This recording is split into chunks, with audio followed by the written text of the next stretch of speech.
What if the most dangerous weapon on the grid wasn't horsepower, but a calculator? Huh? That was Nikki Lauda. Yeah, boy. In the 1970s, while his competitors were mashing the throttle and hoping their engines survived to the checkered flag, Lauda was solving equations at 180 miles per hour. Every corner entry, every straight, every fuel-burning moment was processed like a spreadsheet in his head. He knew down to the decimal how much fuel he needed, how hard he could push, and exactly when to back off without losing time. It was precision disguised as racing, and it destroyed rivals who didn't even realize they were losing until it was too late. Lauda didn't just drive for Ferrari, he reprogrammed how they thought about race strategy. Forget gambling on pit windows or hoping tires lasted another stint. He turned fuel efficiency into an outright advantage. Those marginal savings, a few drops here, a lighter throttle application there, compounded over race distance into gaps that looked impossible to close. His competitors operated on instinct and adrenaline. Lauda operated like his right foot had a direct line to mission control, balancing speed with economy in ways that made racing look like applied mathematics. He proved you could make domination look boring and still be utterly unstoppable. Now, Lauda wasn't solely responsible for regulatory rewrites, but he became the perfect symbol of a shift Formula One couldn't ignore. His methodical brilliance highlighted a broader evolution. Efficiency wasn't just smart, it was winning championships. Regulators responded across eras. Fuel caps during the turbocharged madness of the late 70s and early 80s limited cars to 250 liters. And decades later, today's hybrid formulas introduce strict fuel flow meters that reward exactly the kind of thinking Lauda pioneered. He fit that transformation perfectly, proving that sometimes a championship is won with your brain before your foot ever touches the floor. His legacy wasn't just titles. It was showing that intelligence could be as lethal as courage. But while Lauda wielded numbers like a scalpel, the next driver on our list forced the FIA to aim somewhere completely different, straight at the heart of the engines themselves. Alain Prost. The professor gets detention. Alain Prost didn't earn the nickname the professor by accident. He dissected races like they were final exams. While others threw themselves into corners with raw aggression, Prost approached every lap like a carefully annotated equation. His entire philosophy revolved around conservation. Stretch the fuel, nurse the tires, preserve the engine, and still somehow cross the line ahead of everyone who'd been driving flat out since the formation lap. He didn't need heroics or desperate lunges. He simply calculated the exact minimum effort required to dismantle his rivals over 50-plus laps. Surgical, methodical, and brutally effective. The beautiful irony is that the FIA spent years tweaking regulations to inject unpredictability into Formula One, and instead, they accidentally built Prost's dream playground. Every time they introduced tighter fuel restrictions or engine development limits, whether it was the turbocharged fuel caps of the 1980s or the modern hybrid era's rigorous fuel flow monitoring, they rewarded exactly the kind of cerebral, efficiency-focused racecraft that Prost had mastered. He thrived in an environment where thinking mattered as much as throttle application. Even years after retirement, when the 2014 hybrid regulations launched, Prost praised them publicly, calling it the type of Formula One he'd always imagined, one where strategy and resource management sat at the core of competition. His rivals despised racing against him. Spectators complained he was dull to watch, but dull doesn't deliver 4 world championships. The brilliance of Prost's career is in the contradiction.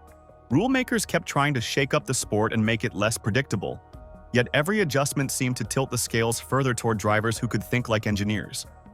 The grid often looked like panicked students scrambling through a test they hadn't studied for, while Prost calmly handed in his paper early with perfect marks.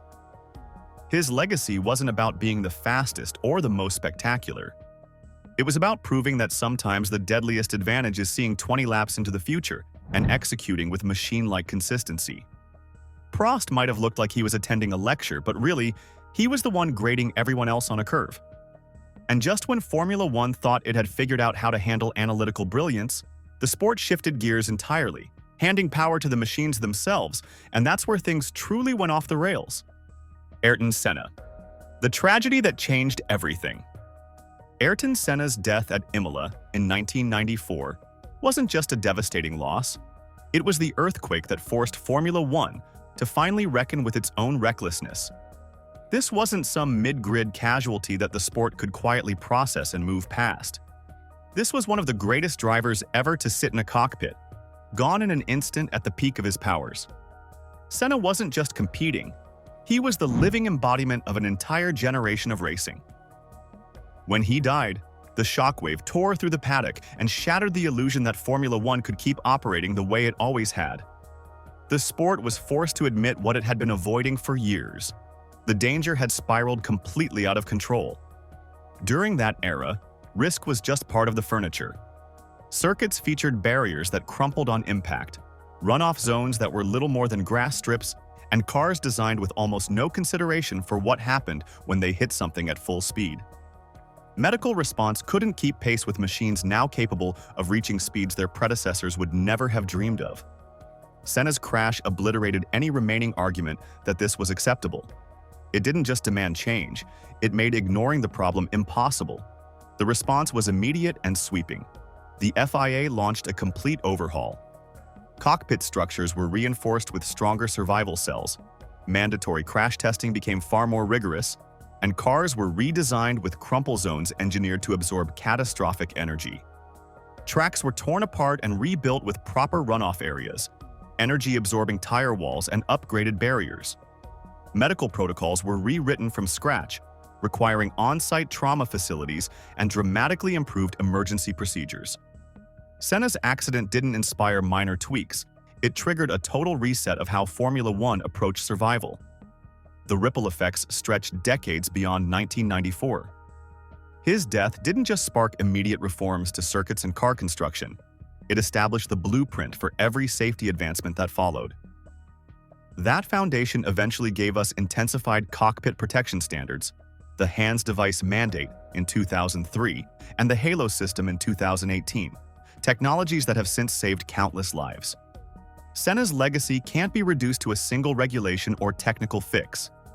It's that every driver who came after him competed in a sport that finally understood survival wasn't negotiable. And when Formula One eventually returned its focus to innovation and performance, the next major flashpoint had nothing to do with safety. It involved a device so advanced it seemed to rewrite the laws of physics entirely. Juan Manuel Fangio, the original problem child. Juan Manuel Fangio wasn't just fast. He was so untouchable in the early 1950s that fans showed up almost knowing who would win before the race even started. Back then, Formula One's rules let teams run monstrous engines up to 4.5 liters if they were naturally aspirated. It was raw chaos, speed with very few restrictions, and Fangio thrived in it.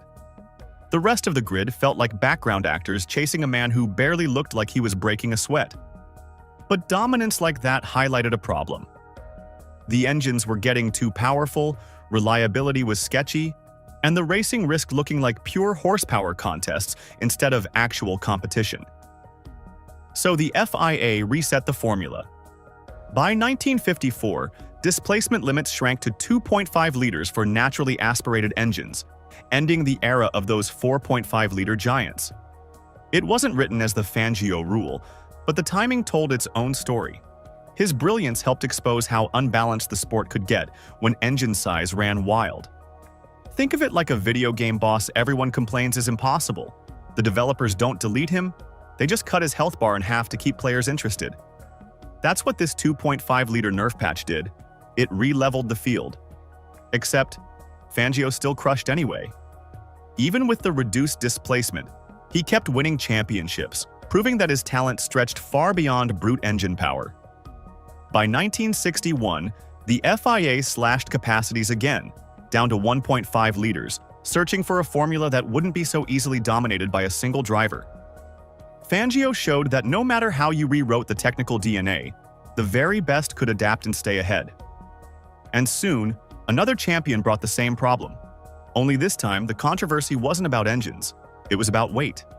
Jim Clark, illegally not heavy enough. Jim Clark's secret weapon wasn't a clever tire trick or an oversized engine. It was a Lotus that barely weighed more than the driver himself. In the early 1960s, Colin Chapman's entire design philosophy at Lotus was simple. Strip every gram of weight you can. While other teams hauled around chunky chassis, Clark's car sliced through corners like it was built for a different category entirely. Combined with his smooth, precise style, it made him look untouchable. Other teams noticed quickly, and the complaints weren't just excuses. Rivals argued that Lotus had taken weight reduction to a point where it was bending the spirit of the rules, even if not breaking any written lines. By 1961, the FIA stepped in with a hard minimum, 450 kilograms. Overnight, F1 turned into the only sport where competitors were required to gain weight just to keep racing. But hitting the scale was never really a problem for Lotus. Chapman simply added ballast where it suited the car's balance, scraped just past scrutineering, and sent Clark back out to deliver the same kind of domination. For Clark, whether the target weight was 450 kilos or 400 didn't matter.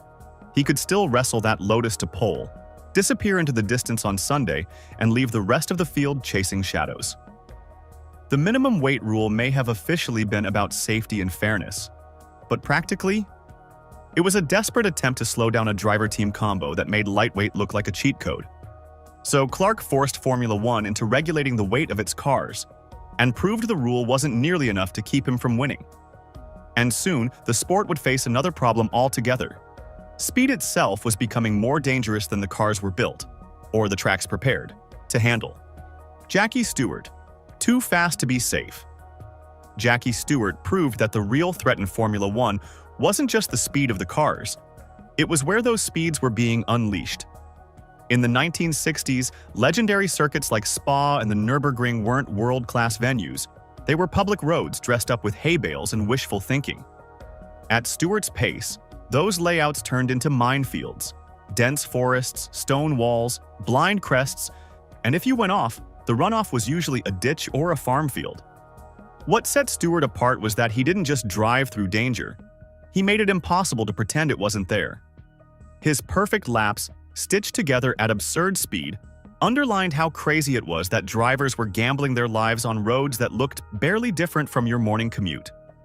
And when he began calling for real changes, proper barriers, trained medical staff, and actual runoff zones, he ran straight into the old-school mindset that danger was part of the job description.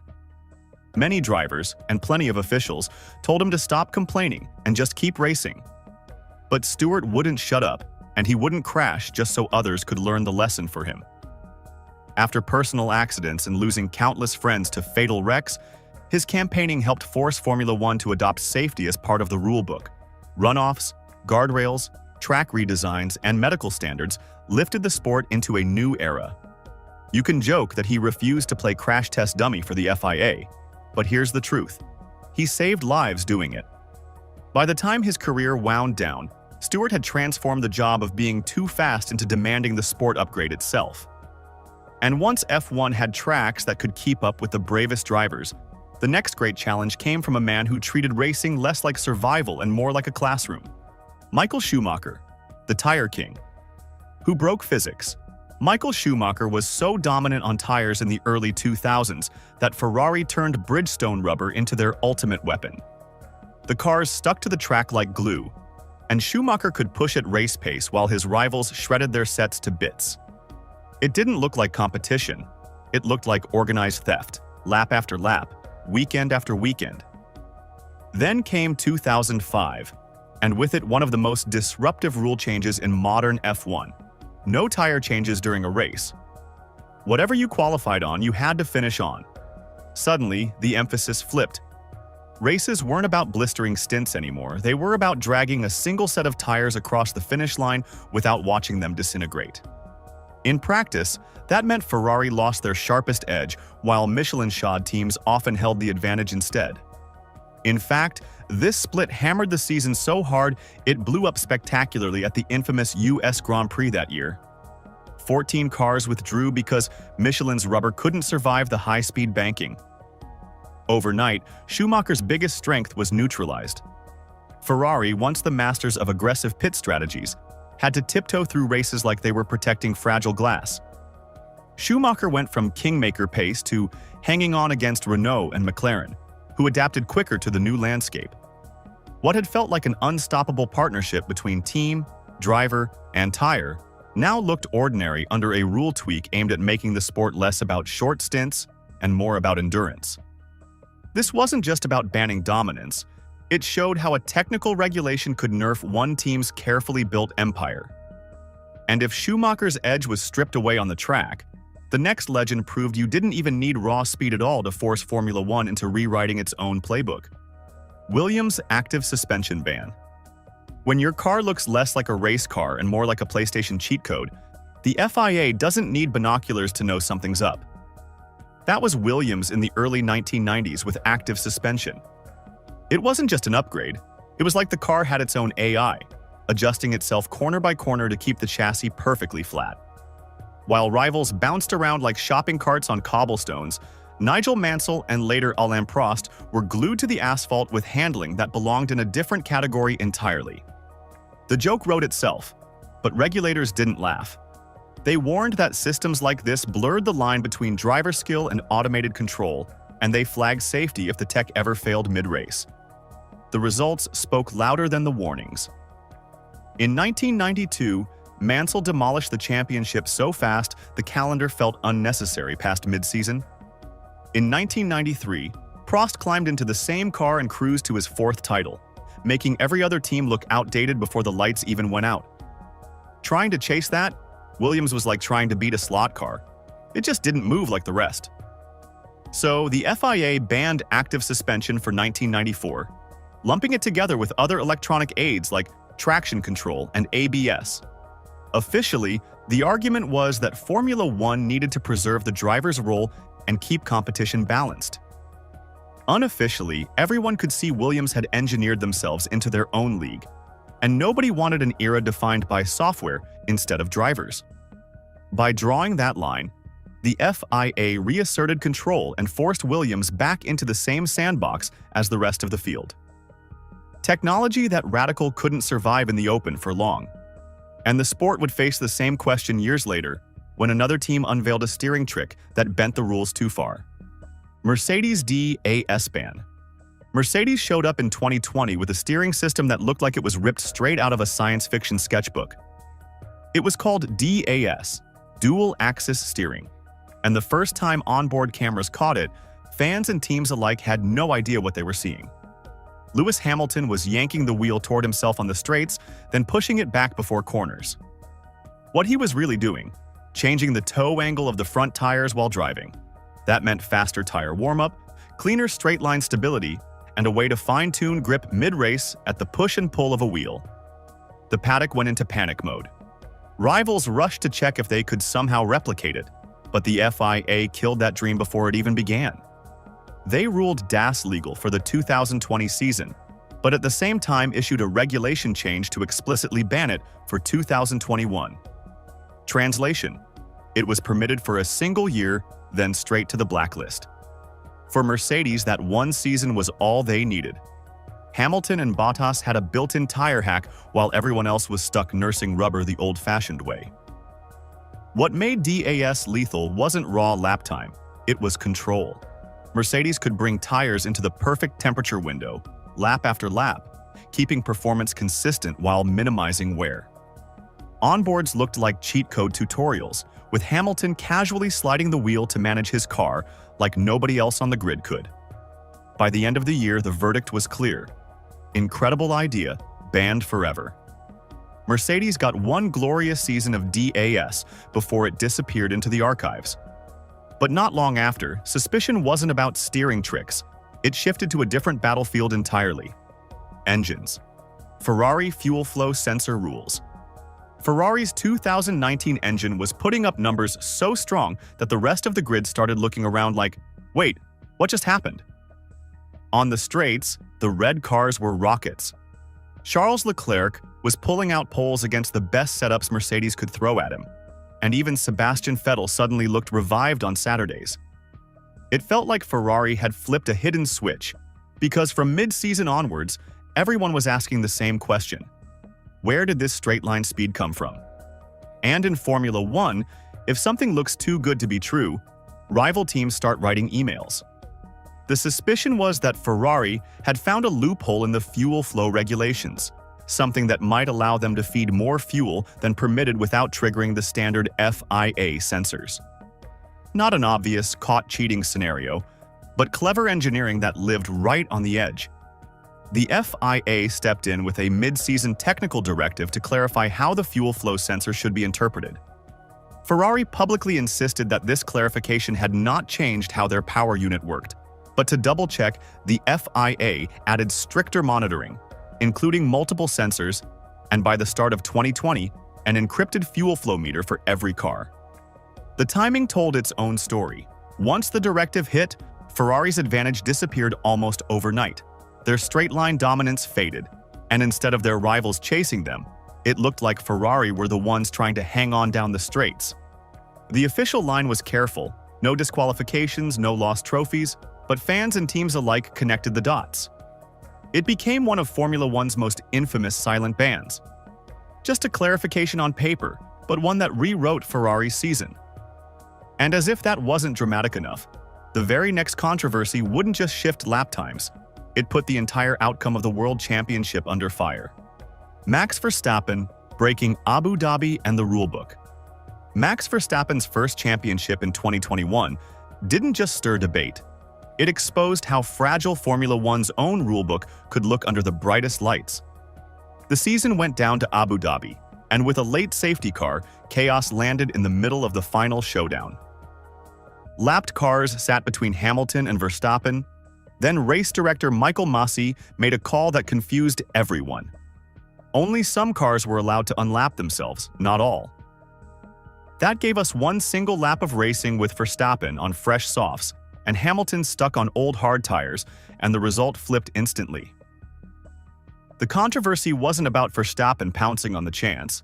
Any driver in his shoes would have. The problem was how the rulebook crumbled when tested. Fans weren't arguing about who was quicker. They were dissecting technical wording about any versus all cars unlapping themselves. Hamilton's camp felt it was a robbery. Red Bull's camp felt it was fair play, and everyone else was just stunned that a world championship came down to a regulatory gray area. The FIA had to respond. They launched an investigation, admitted procedural errors had been made, and by March 2022 issued a full report. Two major things followed. The sporting regulations were clarified so that in future, all lapped cars must be allowed to unlap before a restart, and Michael Masi was replaced as race director.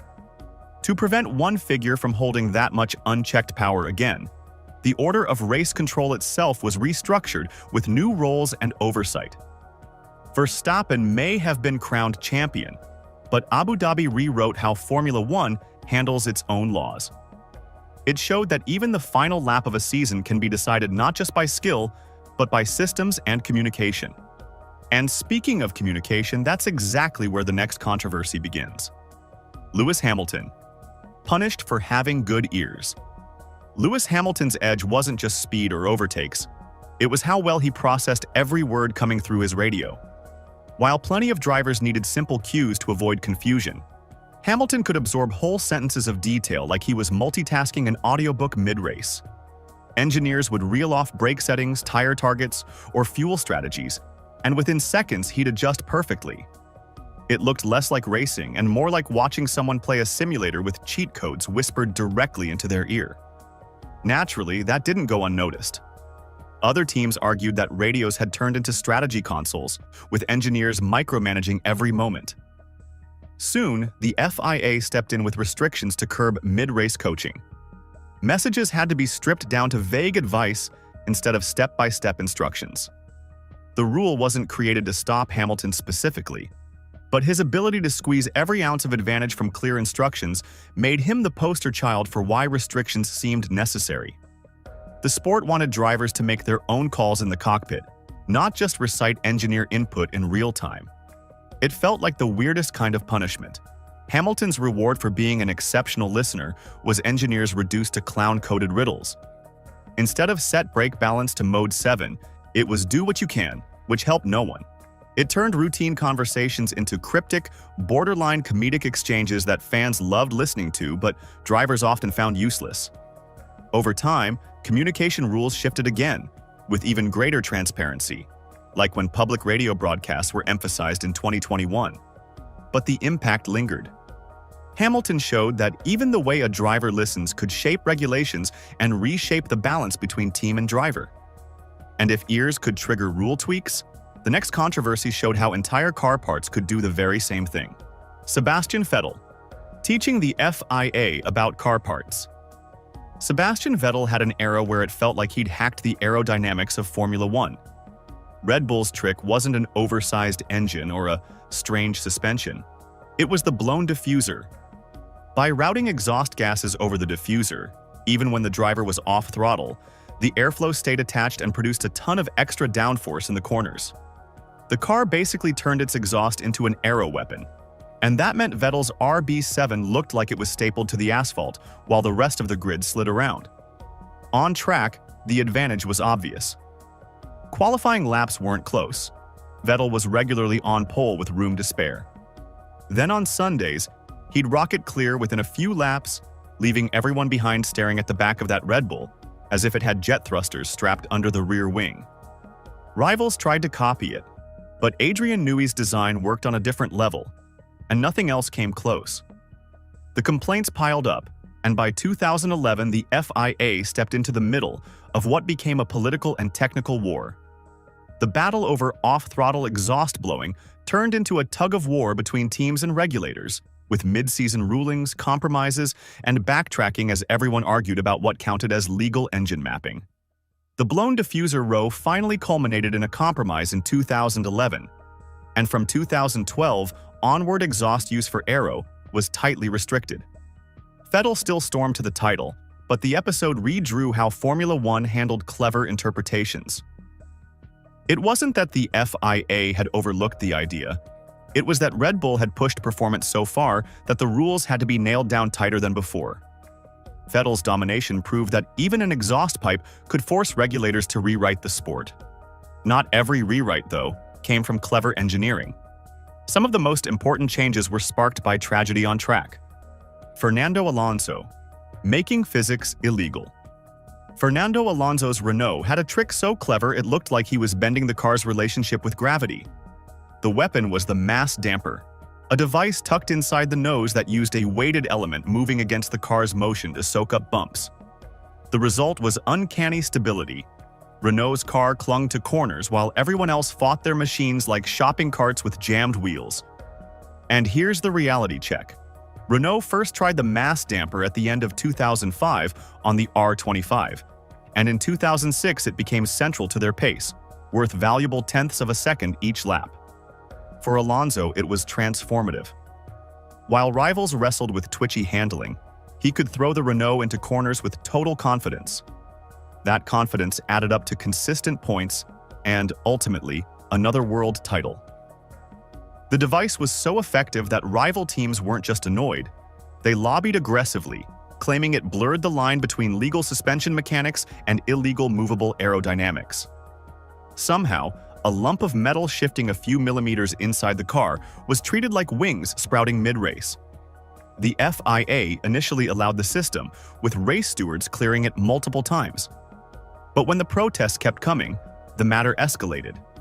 A mid-2006 Court of Appeal ruling overturned the stewards, reclassifying the damper as a movable aero device. Just like that, Renault lost the very stability tech that had given them an edge. They even had to race without it at stages while the disputes raged, proving how disruptive the controversy became mid-season. And yet, Alonso still delivered. Even stripped of his gravity hack, he powered through, showing it wasn't just the gadget making him unbeatable. If the FIA had to redraw boundaries to stop your car, it meant you were already operating beyond them. Which tells you something bigger about Formula One's history with regulation. Every single ban has a name behind it. Why do you think Formula One keeps changing the rules every few years? It's not evolution, it's damage control. Every major rule change in F1 history is basically the FIA saying, okay, that loophole was too obvious, try harder next time. We're about to go through 15 scandals spanning from the late 1980s through 2025 that show how F1 legends turned rule bending into an art form. From drivers who treated championships like bumper car competitions to teams running espionage operations, this is your crash course in competitive creativity gone wrong. The best part? Each scandal became a masterclass for the next generation of cheaters. So grab your popcorn and let's start with the most direct approach to winning championships. Chapter 1. The Bumper Car Championship Method. When you can't beat them on track, just drive straight into them. Ayrton Senna basically wrote the playbook for this approach at Suzuka in 1989, turning what should have been proper racing into automotive warfare with million-dollar missiles. Picture the scene: it's the Japanese Grand Prix, championship on the line, and Senna's trailing Prost in both the race and the title fight. Prost's got the racing line at the chicane, doing exactly what any sensible driver would do. But Senna? He just decides to drive straight into his teammate like he's merging onto a motorway during rush hour. The collision sends both cars spinning off track. But here's where it gets beautiful. Prost climbs out and walks away like a normal human being. Senna gets a push start from the marshals, drives back onto the circuit, and wins on track. The stewards later disqualified him for cutting the chicane after the crash, handing Prost the championship. But Senna wasn't having any of that. He appealed the decision, claiming Prost had deliberately moved over to block him. The politics got messy, the FIA got involved, and suddenly everyone realized that strategic crashing might actually be a legitimate way to settle championship fights. The whole mess basically established that when you're desperate enough and the stakes are high enough, your steering wheel becomes a weapon. Future drivers were definitely taking notes on how to turn championship deciders into controlled demolition derbies instead of actual racing. Senna had proven that aggressive driving beats clean racing when there's a title on the line.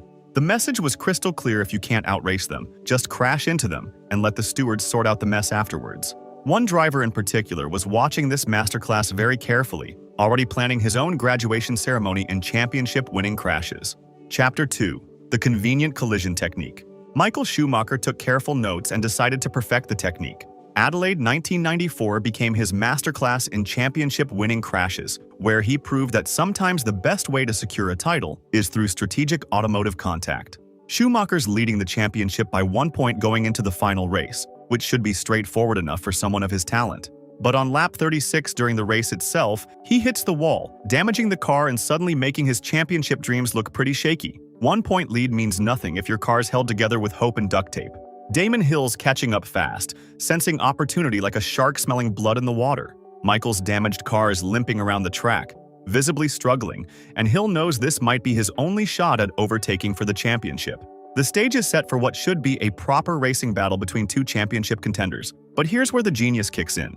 When Hill tries to make his move and overtake at the very next corner, Schumacher just turns into him. No fancy defensive driving, no racing craft, just a casual swerve across like he's parking at the grocery store and forgot to check his mirrors. Hill's suspension breaks on contact. Schumacher's car limps to a stop, and boom, championship decided by who hits who first rather than who's actually faster. The Benetton had been controversial throughout the season, with various allegations swirling around the team. So this collision was just the cherry on top of what had been a very sketchy championship campaign. The whole year felt dodgy, and now the title got decided through questionable contact rather than pure racing. Schumacher wins his first championship through strategic automotive contact, establishing the template for desperate championship moves. When in doubt, crash out your rival because technically nobody wins if you both DNF. Michael thought he'd crack the code completely. 3 years later, he'd discover that execution matters when you're playing bumper cars for championships. Chapter 3. How not to execute the crash strategy.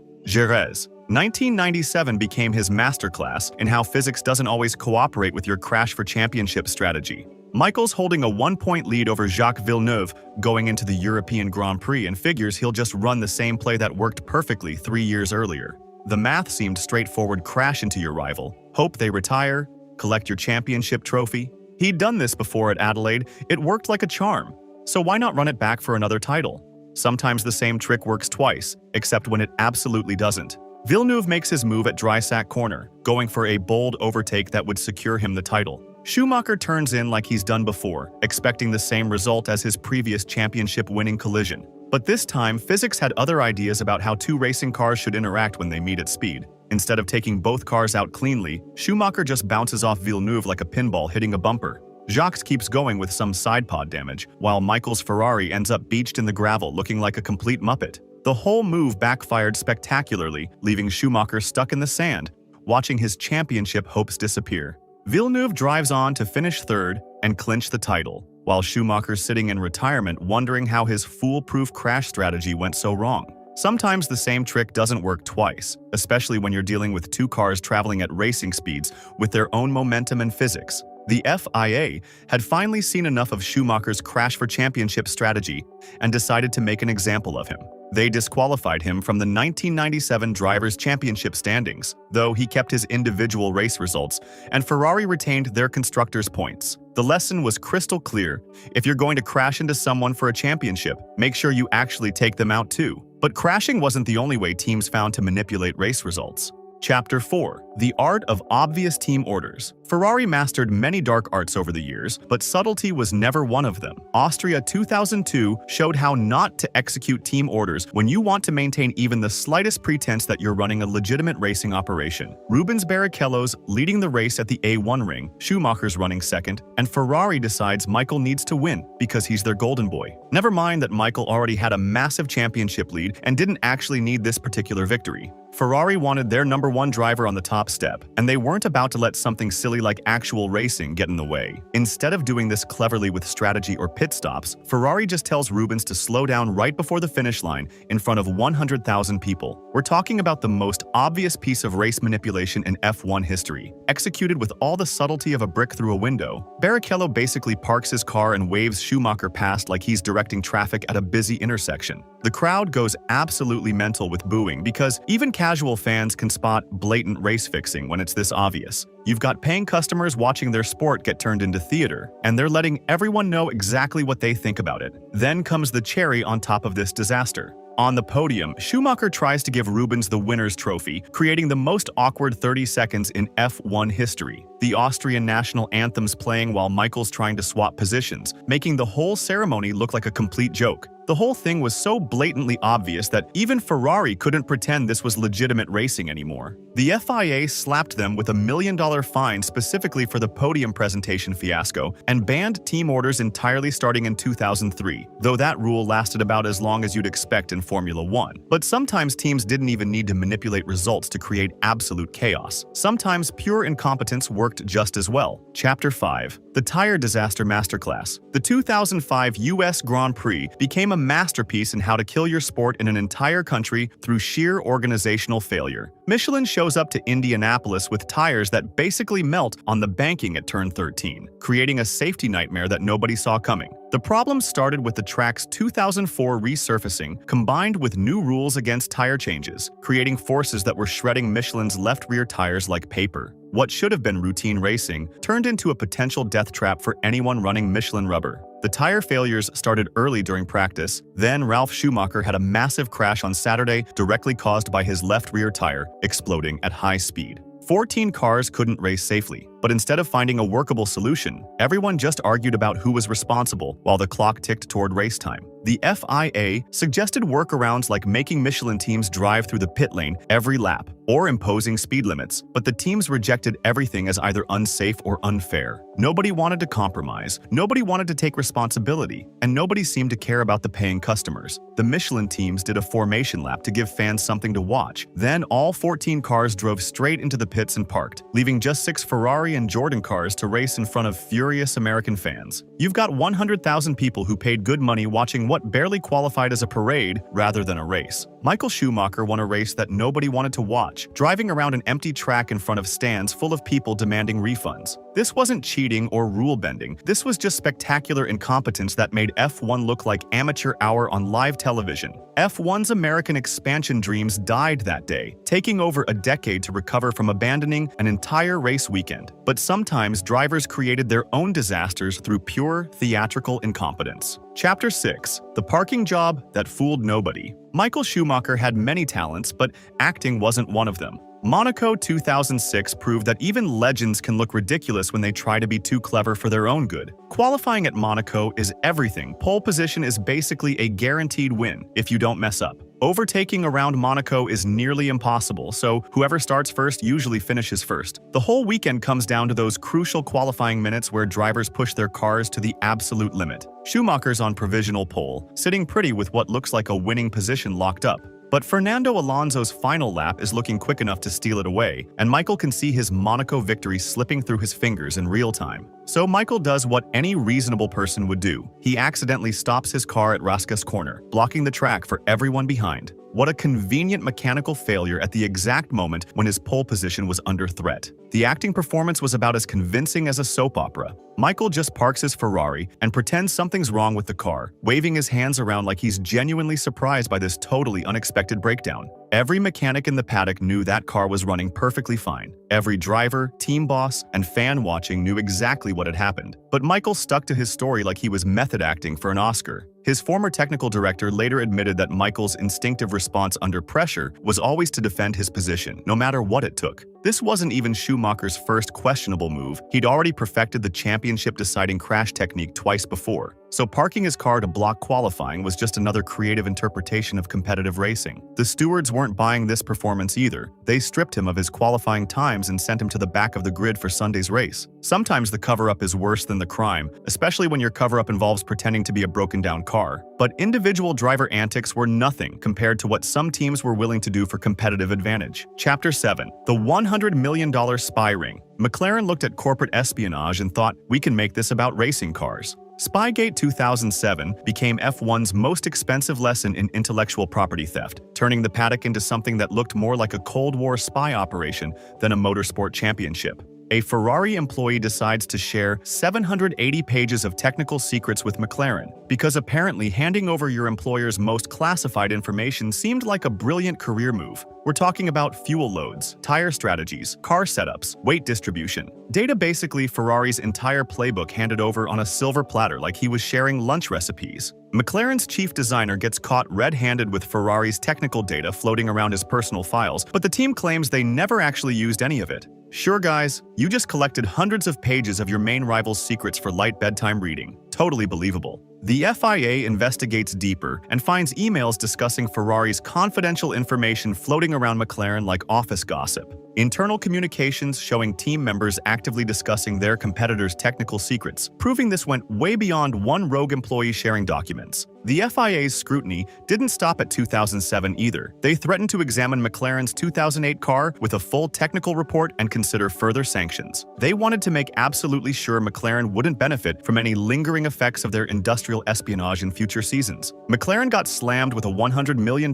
fine, reduced by lost FOM income, and lost all their constructors' points, the biggest penalty in F1 history. Ron Dennis still watched his team's entire season get deleted while writing one of the most expensive checks in motorsport history. The message was crystal clear: steal all the technical data you want, but if you get caught, it's going to cost you more than a small country's GDP. But stealing secrets was amateur hour compared to what some teams were willing to orchestrate on track. Chapter 8. The match-fixing masterpiece. Renault looked at race manipulation and said, "Hold our champagne." Crashgate 2008 turned a young driver into a human safety car trigger, proving that some teams would literally orchestrate crashes to win races. Nelson Piquet Jr. gets told by his own team to crash deliberately at Singapore to help Fernando Alonso's strategy. We're not talking about subtle team orders or questionable pit calls. This is literally asking your driver to bin his car into a wall on purpose to manufacture a safety car, period. This isn't just team orders where you tell someone to move over. This is literally fixing the outcome of a race by creating artificial safety car conditions that give your other driver an unfair advantage. Flavio Briatore and Pat Simons sat down and planned out how to cheat their way to a victory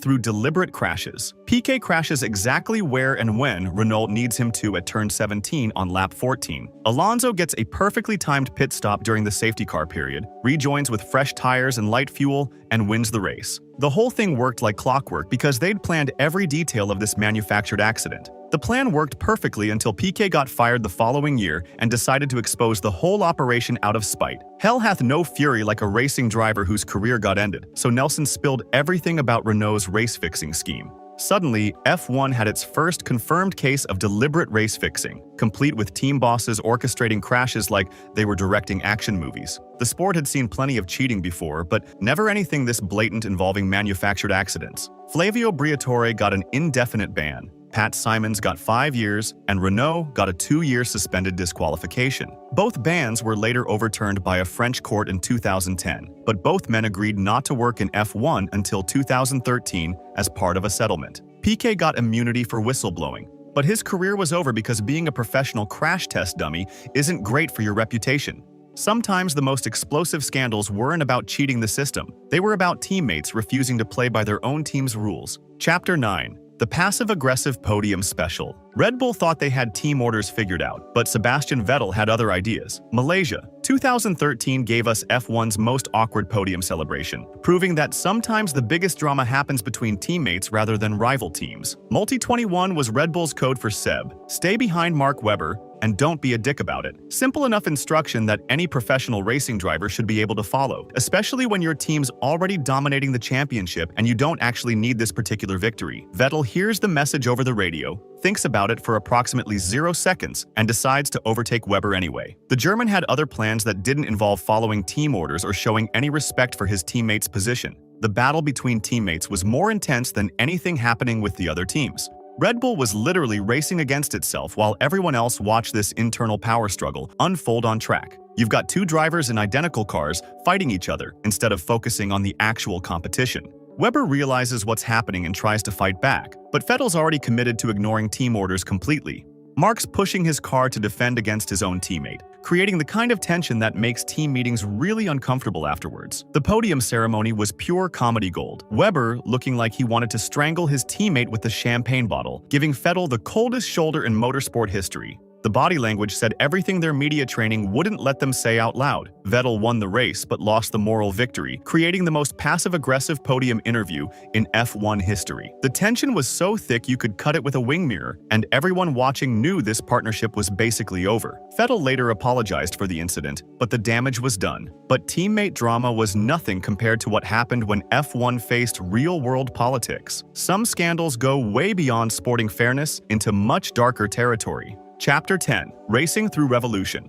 Bahrain, 2012 tested just how far F1 would go for a paycheck. Spoiler alert, they went pretty damn far, even by Formula One's flexible moral standards. Bahrain's in the middle of massive protests and civil unrest, with the Shia majority clashing against the Sunni government while hundreds of political prisoners sit in detention. But F1 decides the show must go on anyway, because apparently revolution is just background noise when there's money on the table. Human rights groups are screaming about the optics of legitimizing a regime accused of serious abuses. Protesters are demonstrating outside the circuit, demanding the race gets cancelled. Nabil Rajab from the Bahrain Center for Human Rights warned that people might get killed because of F1 going ahead. But F1 just races anyway, like none of this matters. The paddock was basically a fortress, surrounded by security while the country burned around them. Tear gas is getting deployed in nearby neighborhoods. Activists like Abdul Hadi Al-Khawaja are on hunger strikes, and helicopters are circling overhead. But hey, the TV coverage looked totally normal if you ignored everything happening outside the camera shots. Teams and drivers had to pretend everything was fine while the smell of tear gas drifted in the distance and political prisoners were being detained just miles from the circuit. You've got million-dollar racing cars going round in circles while a country tears itself apart outside the gates. This wasn't about technical regulations or sporting fairness anymore. This was about whether F1 had any moral compass at all when serious money was involved. The answer was pretty clear: they didn't. The race went ahead,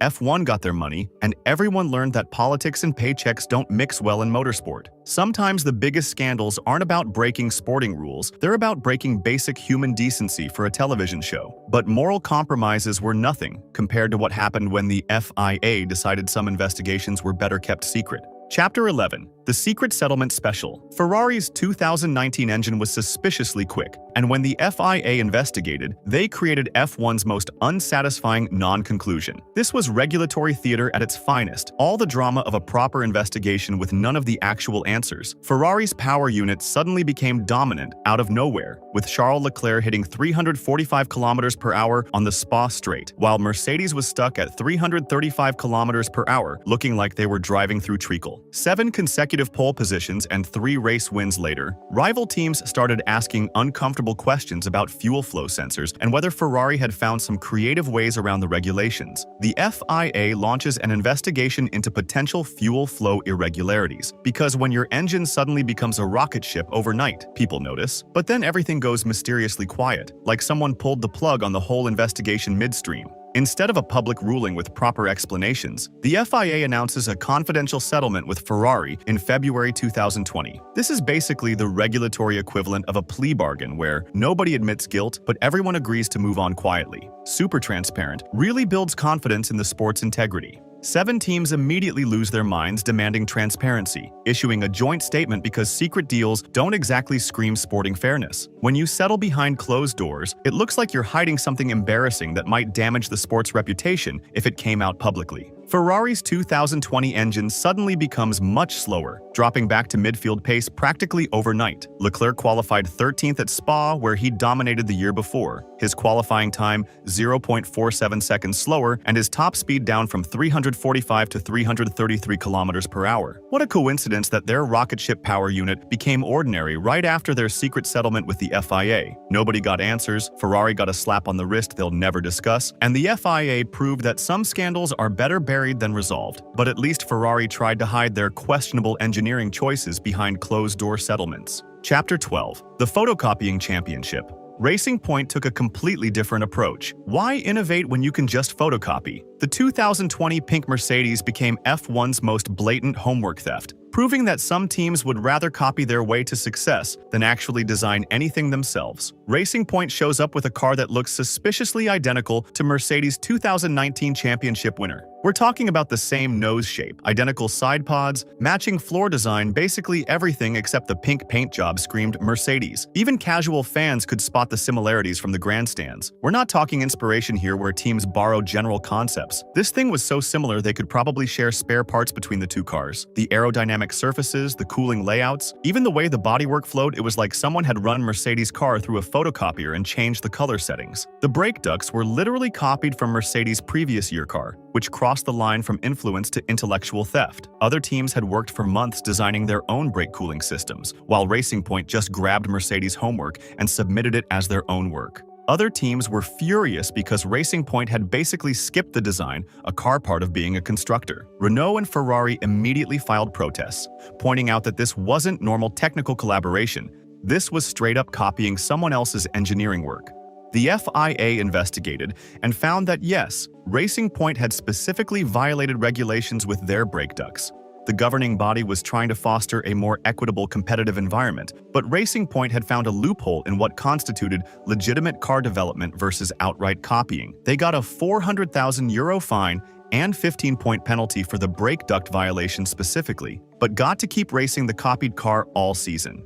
Racing Point basically paid a small fee to run a championship-winning design for an entire year, but copying cars was nothing compared to what happened when race officials decided the rulebook itself was optional. Chapter 13. The Rule-Inventing Finale. Michael Masi looked at the F1 rulebook and decided it was more of a suggestion than actual law. Abu Dhabi 2021 redefined what making it up as you go looks like, turning the season finale into regulatory theater performed live on television. Hamilton and Verstappen are tied at 369.5 points each going into the final race, setting up the perfect championship decider that F1 had been dreaming about all season. Equal points, winner takes all, 2 generational talents going head-to-head for the title in front of a global audience. A late safety car bunches up the field with 5 laps remaining, but the lapped cars between Hamilton and Verstappen create a strategic nightmare for race control. You've got backmarkers stuck between the championship contenders, which normally means they all unlap themselves according to standard procedure. But Masi decides to let only some lapped cars unlap themselves, not all of them. Just the specific 5 cars between Hamilton and Verstappen get waved past, while everyone else stays put. This isn't actually a rule that exists anywhere in the F1 regulations, it's a creative interpretation that nobody had ever seen before. Then he restarts the race with 1 lap left, giving Verstappen fresh soft tires and a clear shot at Hamilton's worn hard rubber. Lewis had been managing his tires for the entire stint, while Max got fresh rubber during the safety car period. This wasn't applying the rules creatively anymore. This was inventing new rules live on television in front of 100 million viewers, making up procedure as the championship got decided in real time. Verstappen wins the championship on that final lap, finishing with 395.5 points to Hamilton's 387.5. Mercedes immediately protests. Toto Wolff loses his mind over the radio, and the FIA spends the next year explaining how this was totally legal, despite later admitting it was human error that broke their own regulations. The whole mess proved that sometimes you don't need to break the rules when the officials will just invent new ones for you. But rule bending was about to get much more creative when teams discovered that spending limits were really just accounting suggestions. Chapter 14. the catering scandal. Red Bull discovered that the line between operational expenses and championship development is wherever your accountant draws it. The 2022 cost cap breach turned lunch money into a title fight, proving that creative accounting might be F1's newest performance advantage. F1 introduces spending limits to level the playing field, but Red Bull's interpretation of spending got creative real fast. Other teams are cutting staff and limiting development, while Red Bull somehow finds ways to categorize championship-winning expenses as miscellaneous office costs. We're talking about sick pay, catering costs, and other expenses that may or may not have directly contributed to car performance. Red Bull's accountants were working overtime to figure out how to make sandwich budgets look like legitimate business expenses rather than performance development. The FIA investigates and finds Red Bull overspent by £432,652, which in F1 terms is still the difference between winning and losing championships. When you're dealing with margins measured in thousandths of seconds, every pound spent on development can translate directly into lap time.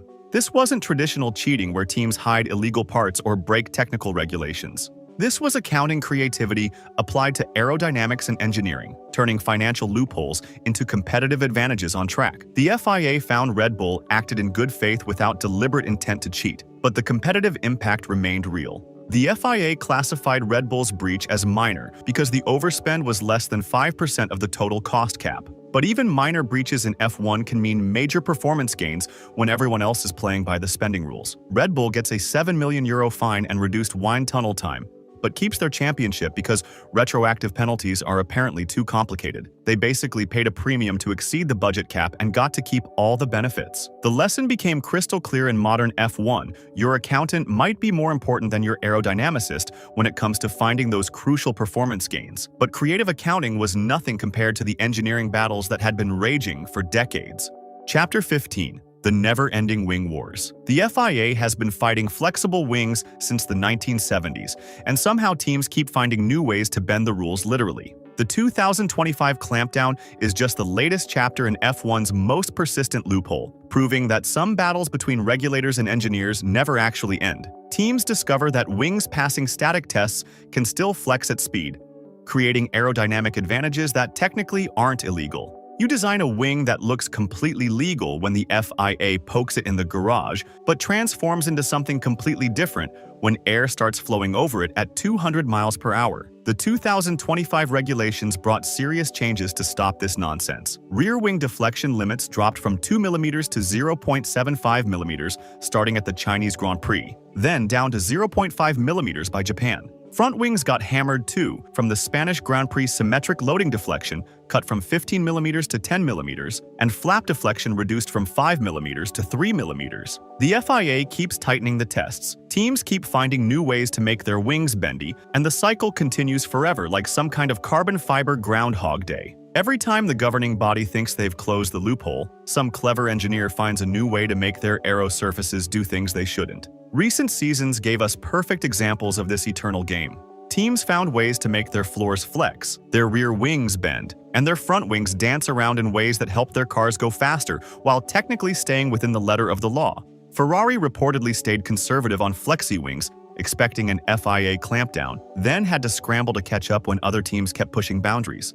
This isn't really cheating in the traditional sense where teams hide illegal parts.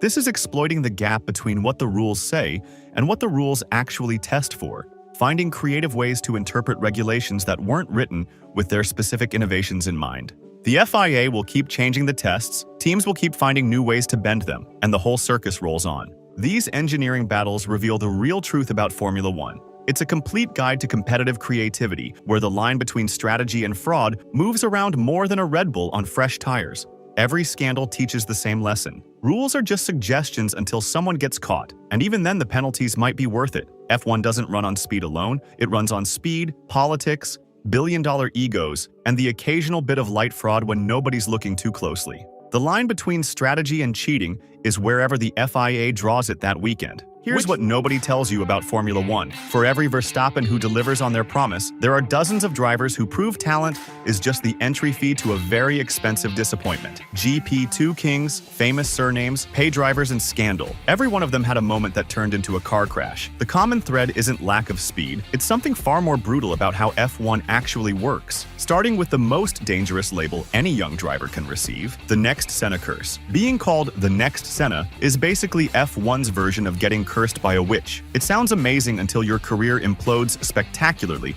and everyone pretends they never said anything. Jon Magnussen arrived in F1 with credentials that made team bosses drool. This guy demolished British F3 in 1994, winning 14 out of 18 races and making it look so easy that McLaren basically started planning his statue before he'd even sat in their car. The domination wasn't just impressive, it was absolutely brutal. His competitors looked like they were driving backwards while Magnussen was operating on a completely different level. But here's where it gets painful. Jackie Stewart himself called Magnussen the most talented young driver to emerge since Ayrton Senna. When a three-time world champion starts throwing around Senna comparisons, you know the universe is about to deliver a cosmic punchline. The brutal reality hit F1 like a freight train made of disappointment. Magnussen managed exactly 1 championship point in 25 entries, proving that sometimes talent scouts have the same accuracy as a broken GPS. 1 point. In 25 races. That's not a career, that's a statistical error with a racing license. The contrast is so stark it's almost comedic. Absolute domination in Junior Series followed by complete invisibility in F1, like going from rockstar to roadie overnight, except the roadie keeps tripping over the cables. Magnussen's story proves that being labeled the next anyone in F1 is basically a death sentence. The sport has this twisted ability to take the most promising talent and turn them into cautionary tales. Hype becomes this psychological weight that crushes confidence faster than a Monaco barrier. But at least Magnussen got crushed by expectations alone. Some drivers get the double punishment of impossible hype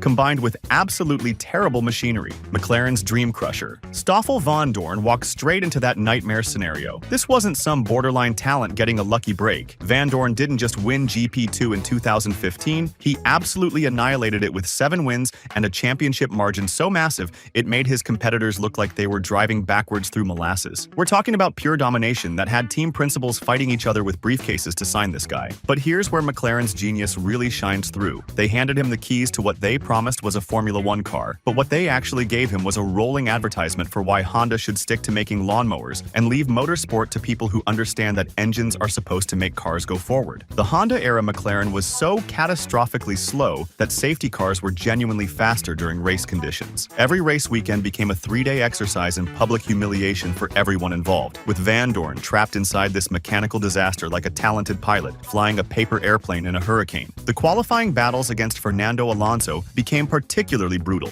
with his 2-time world champion teammate out-qualifying him badly in 2017 alone. The numbers tell the whole tragic story. Van Dorn scraped together just 26 points in 42 Grand Prix and never saw a podium, while Alonso in the same garbage car proved that even legends can't polish a mechanical turd into something remotely competitive. The cruel irony is that Van Dorn's talent was being held hostage by machinery that made go-karts look sophisticated. His speed meant absolutely nothing when his car was actively working against the basic laws of physics, turning every qualifying session into an exercise in damage limitation rather than actual racing. After escaping McLaren's torture chamber, Van Dorn found his way to Formula E and promptly won the World Championship, proving the talent was real, but the opportunity was completely rotten. His story perfectly illustrates how F1 can take a proven champion and turn them into a footnote simply by giving them the wrong equipment at the worst possible time. But at least Van Dorn's career died from mechanical failure. Some drivers managed to destroy themselves through pure chaos, turning raw speed into expensive fireworks displays that make everyone question whether talent is worth the insurance premiums. Crash Tour's chaos. Pastor Maldonado had the unique ability to turn Venezuelan oil money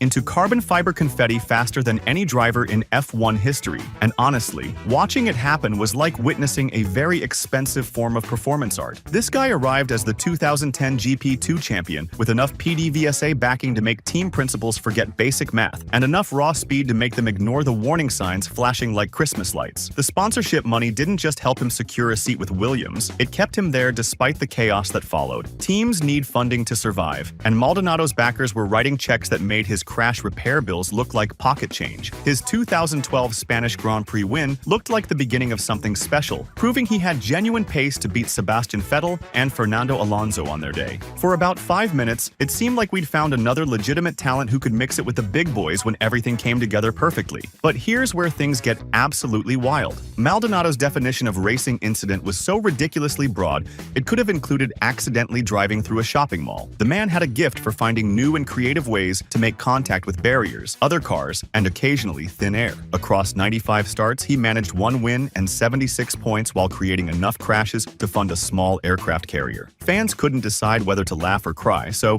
they just started calling him Crash Tour and treated every race weekend like a betting game on what he'd hit next. His career became this fascinating study in how pure speed without self-control is like giving a toddler a flamethrower. Technically impressive when it works, but absolutely terrifying for everyone involved because you never know when everything's going to explode. The Spanish Grand Prix win remains both his career peak and ultimate punchline. It's proof that he genuinely had the ability to win races when the stars aligned, but it's also a brutal reminder that one good day doesn't make a career when you spend the other 94 race weekends turning perfectly good race cars into abstract art installations. But Maldonado's story raises an uncomfortable question about modern F1. What happens when the money is real, the speed is genuine, but the results exist in some weird middle ground that nobody knows how to judge? Pay driver paradox. Lance Stroll exists in that weird quantum state where he's simultaneously underrated and overpaid, which is basically F1's version of Schrodinger's driver. You can't figure out if he's decent or terrible until you actually look at the context, and even then the answer changes depending on your perspective. Stroll burst onto the scene in 2017 with a podium in his rookie year and that controversial pole position at Monza, immediately triggering the daddy's money alarm bells across the paddock. The timing couldn't have been worse for his reputation because everyone was looking for reasons to dismiss him as just another rich kid playing dress-up with racing cars. But here's where the math gets brutal and complicated. 3 podiums across more than 150 Grand Prix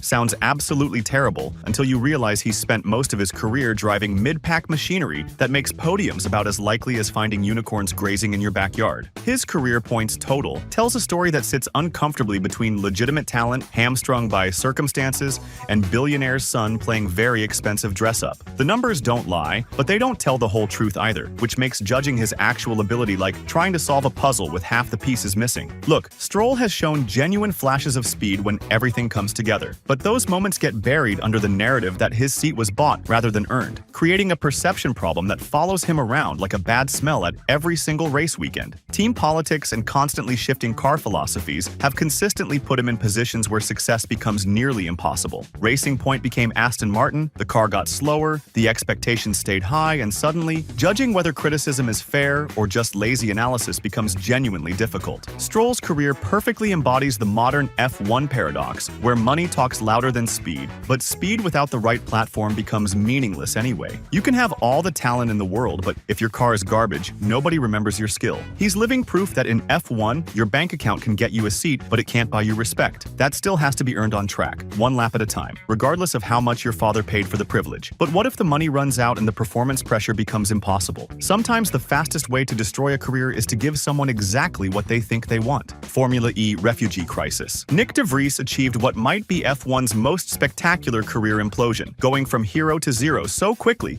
that physicists are still trying to figure out how it's possible. We're talking about a speed of collapse that makes black holes look sluggish. This guy arrived with a Formula E World Championship and that legendary Monza performance where he scored points on debut for Williams, making everyone think AlphaTauri had found their next star. The 2022 Italian Grand Prix was supposed to be his calling card, proving he could handle F1 machinery with minimal preparation and still deliver results when it mattered. But then reality hit like a freight train, made of disappointment and broken dreams. 0 points across roughly 10 Grands Prix with AlphaTauri, turning what should have been a dream debut season into a very public execution broadcast to millions of viewers every other weekend. His teammate Yuki Tsunoda outqualified him 9 times out of 10 and actually managed to score points while driving the same car. When your teammate is making the machinery work and you're not, the excuses start running thin pretty quickly, regardless of how garbage the AT04 actually was. The brutal irony is that de Vries had already proven his talent in Formula E, winning the championship and showing genuine racecraft under pressure. But F1's unforgiving environment turned his championship credentials into meaningless paper that wouldn't even qualify as decent toilet tissue. After his abrupt departure, de Vries returned to Formula E,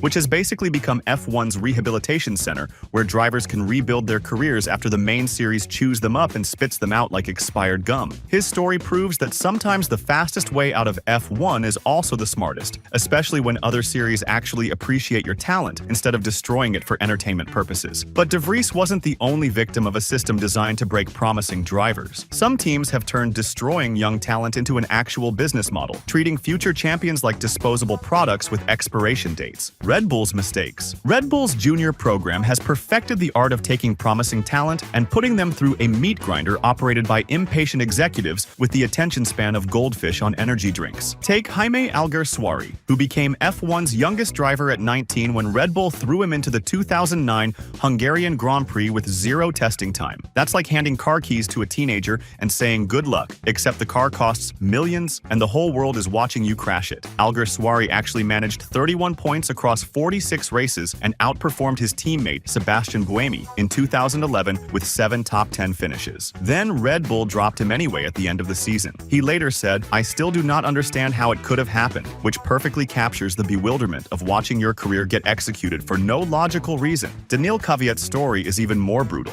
He earned a podium at the 2015 Chinese Grand Prix, proving he belonged at Red Bull racing level. But after some aggressive moves in 2016, particularly incidents with Sebastian Vettel at the Russian Grand Prix, Red Bull demoted him back to Toro Rosso mid-season to make room for Max Verstappen. Christian Horner's comment about Verstappen being an outstanding young talent was basically a public execution disguised as a compliment. That's like your boss praising your replacement while you're still sitting at your desk packing your stuff. The timing was ruthless. Kvyat hadn't even recovered from being sent back to Toro Rosso when they dropped him completely from F1, showing how Red Bull treats drivers like expired products when the next shiny object appears. Both stories prove that Red Bull's talent factory operates on pure immediacy bias, where speed alone isn't enough when team politics and impatience decide who stays and who becomes a cautionary tale. Their experiences show how even F1's most successful junior program can simultaneously create champions and destroy careers, often in the same press conference. But at least these drivers had their own names to rebuild with. Some drivers carry family legacies that make starting over almost impossible. Family name curse. Bruno Senna carried the most famous surname in motorsport while driving cars that belonged in a museum of mechanical failures rather than on an F1 grid, which is basically the cruelest joke the universe could play on anyone. Being Ayrton's nephew should have been a blessing, but in F1, famous names are like cursed jewelry. They look impressive until they start ruining your life in spectacular ways, turning every race weekend into a comparison exercise nobody asked for. The weight of the Senna name became crushing when Bruno joined HRT in 2010. Their car was underfunded and slow, making 0 points across 18 races inevitable rather than surprising. Every single race weekend turned into painful comparison exercises against his uncle, who basically rewrote what greatness looked like in Formula One. The impossible standard set by Ayrton meant that anything less than perfection felt like failure, and nobody can match that legacy. His move to Williams in 2012 offered genuine hope. That 6th-place finish at the Malaysian Grand Prix showed glimpses of the family talent, proving he had legitimate speed when given machinery that wasn't actively working against the laws of physics. But even moments of brilliance got overshadowed by the constant weight of expectations. After escaping F1's brutal spotlight, Senna found success in endurance racing, including a podium at Le Mans, proving that sometimes the best way to honor a family legacy is to write your own story elsewhere. His journey shows how F1's obsession with heritage can become a prison, where famous names become anchors rather than wings. The cruel reality is that Bruno had real talent, but carrying the Senna surname in F1 is like trying to be funny after someone tells the perfect joke. The pressure of living up to the most revered name in motorsport proved overwhelming, turning what should have been an advantage into psychological torture, broadcast to millions. But family names aren't the only way F1 destroys promising careers. Sometimes the sport takes drivers with perfect credentials and academy backing, then teaches them the harshest lesson of all: academy failures. Esteban Gutierrez and Antonio Giovinazzi represent 2 generations of drivers who discovered that talent academies don't guarantee anything except expensive disappointment when F1 decides your credentials mean absolutely nothing. Gutierrez won the GP2 series in 2010 after dominating Formula BMW Americas, arriving with all the right boxes ticked and expectations running high. But he scored just 6 points across his F1 seasons with Sauber and Haas, with his best result being 7th place at Japan that felt more like a participation trophy than actual success. Giovinazzi had the Ferrari Driver Academy treating him like their golden child after finishing 2nd in GP2, but he totaled just 21 points in 62 starts for Alfa Romeo before they decided they'd seen enough disappointment for one lifetime and showed him the door. The brutal reality isn't about lack of speed because both drivers had proven their talent in lower series where they actually won races and championships. This is about F1 seats being scarcer than hen's teeth and sponsorship dollars often mattering more than stopwatch times when teams are making decisions. Their careers became case studies in how the corridor from potential to podium gets blocked by team budgets, political maneuvering, and the harsh mathematics of a sport where 20 seats serve hundreds of hopeful drivers with equally impressive junior records. The academy system promises development and opportunity, but for drivers like these, it became a conveyor belt toward disappointment where investment in talent doesn't guarantee return on track. Ferrari backed Giovinazzi through their prestigious program, but even that support couldn't overcome inconsistent performance when it mattered. Both stories prove that academy backing is just another form of expensive hope that doesn't always translate into actual success. Their experiences show that in modern F1, being fast enough isn't the same as being lucky enough, and talent without perfect timing is just another form of expensive education. But at least these drivers failed through circumstances beyond their control. Some careers get destroyed by choices so spectacularly stupid that they make every other mistake look like minor paperwork errors. Crashgate catastrophe. Nelson Piquet Jr. was involved in one strategic decision that obliterated a career faster than anyone thought possible in Formula One. This guy had shown genuine podium potential with a second-place finish at the German Grand Prix in 2008, carrying his father's 3-time world champion legacy and looking destined for a solid F1 career. Brazil was watching, F1 was paying attention, and everything seemed to be falling into place until Singapore 2008, when he made a choice that would redefine the concept of career suicide. The Crashgate scandal was a premeditated act that destroyed the sport's fundamental integrity. Piquet Jr. was instructed to deliberately crash on lap 14 to bring out a safety car and hand Fernando Alonso a strategic win. This wasn't just cheating, it was calculated race fixing orchestrated by team principal Flavio Briatore and engineer Pat Simons. What makes it even more painful is that this wasn't a split-second racing decision gone wrong under pressure. This was a planned conspiracy that destroyed not just his career, but his entire reputation in motorsport forever. The fallout was swift and merciless. The FIA investigation confirmed everything, leading to severe sanctions for Renault personnel. Briatore received a lifetime ban from FIA-sanctioned events, while Simons was initially banned for 5 years. Piquet Jr. was sacked from Renault and effectively blacklisted from Formula One. 28 races, 19 points, 1 podium, and a career ended by a scandal that turned his name into a cautionary tale. Alonso had outqualified him 16 times to 2 that season, but instead of working harder, Piquet chose the nuclear option that made him motorsport's most infamous pariah. His story serves as the ultimate reminder that talent means absolutely nothing when your judgment leads to compromising the sport's integrity. While F1 can forgive crashes, penalties, and even terrible performances, it never forgives drivers who participate in race-fixing conspiracies. But Crashgate proves that sometimes the most spectacular career destruction comes from deliberate choices. Other drivers get trapped in situations where failure becomes inevitable through no fault of their own, where timing and circumstances conspire against even genuine talent. Toro Rosso trap. Jean-Eric Vergne discovered that being Daniel Ricciardo's teammate at Toro Rosso was career suicide disguised as opportunity, where genuine talent gets overshadowed by a future race winner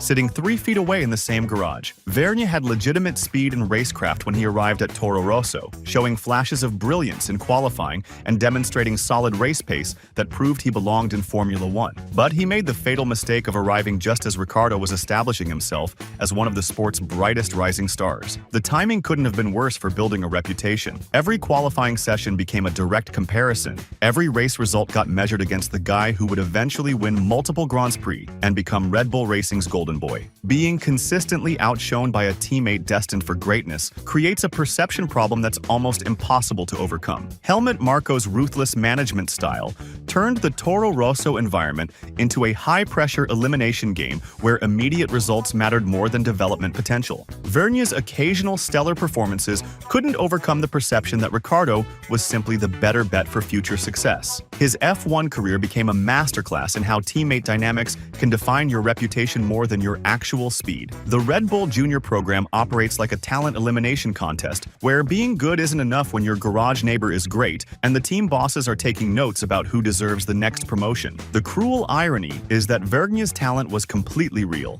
After escaping Formula 1, he found his way to Formula E and became a two-time world champion, proving conclusively that he had the skills to compete at the highest level of motorsport when given proper machinery and team support. But F1's unforgiving environment couldn't see past the comparison game, where every driver gets judged against their teammate first and the field second.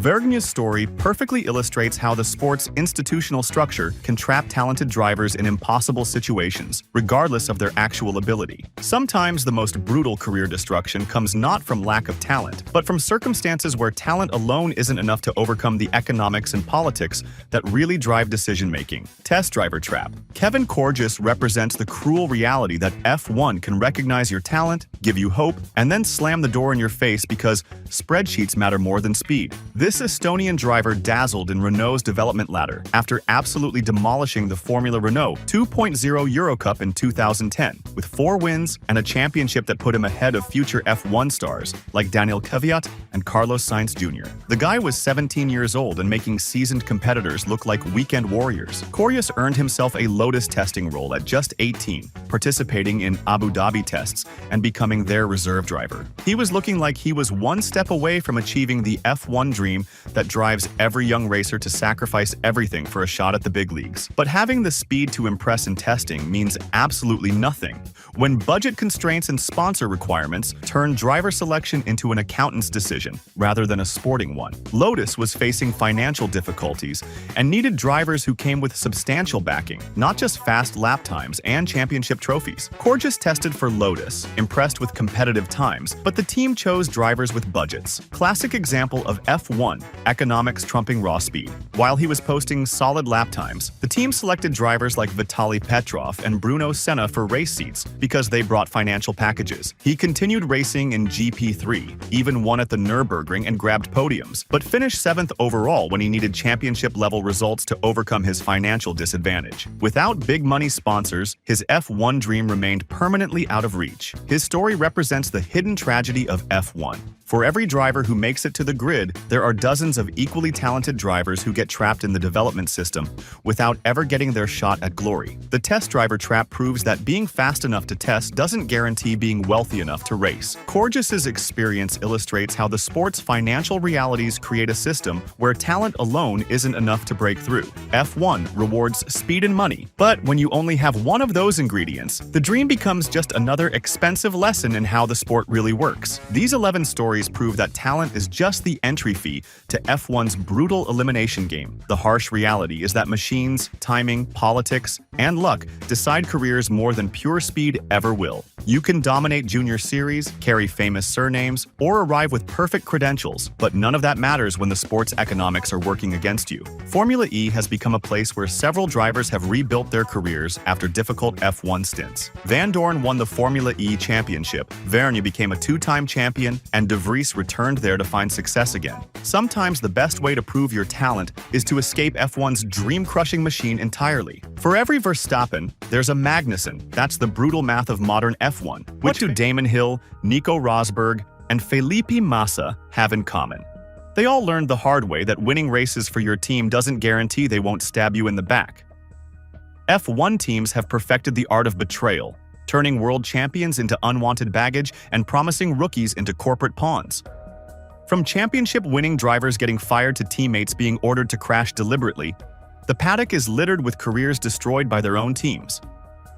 We're about to expose the most ruthless betrayals in motorsport history, starting with how teams transform their fastest drivers into professional supporting actors.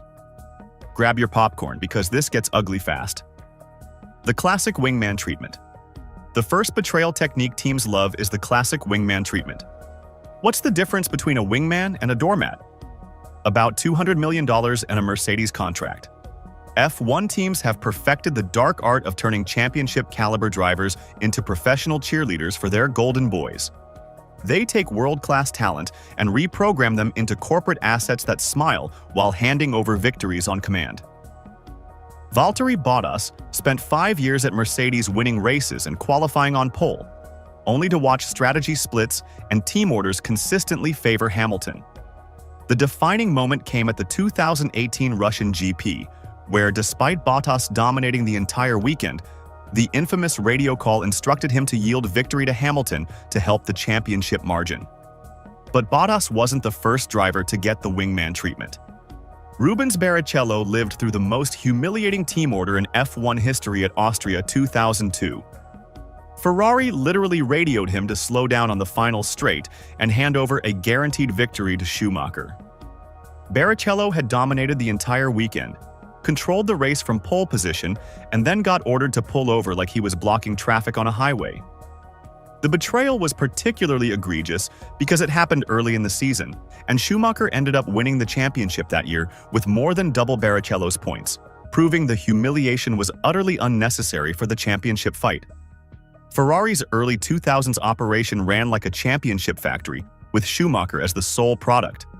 They built systematic strategy tilts that turned every race into a Michael Schumacher highlight reel.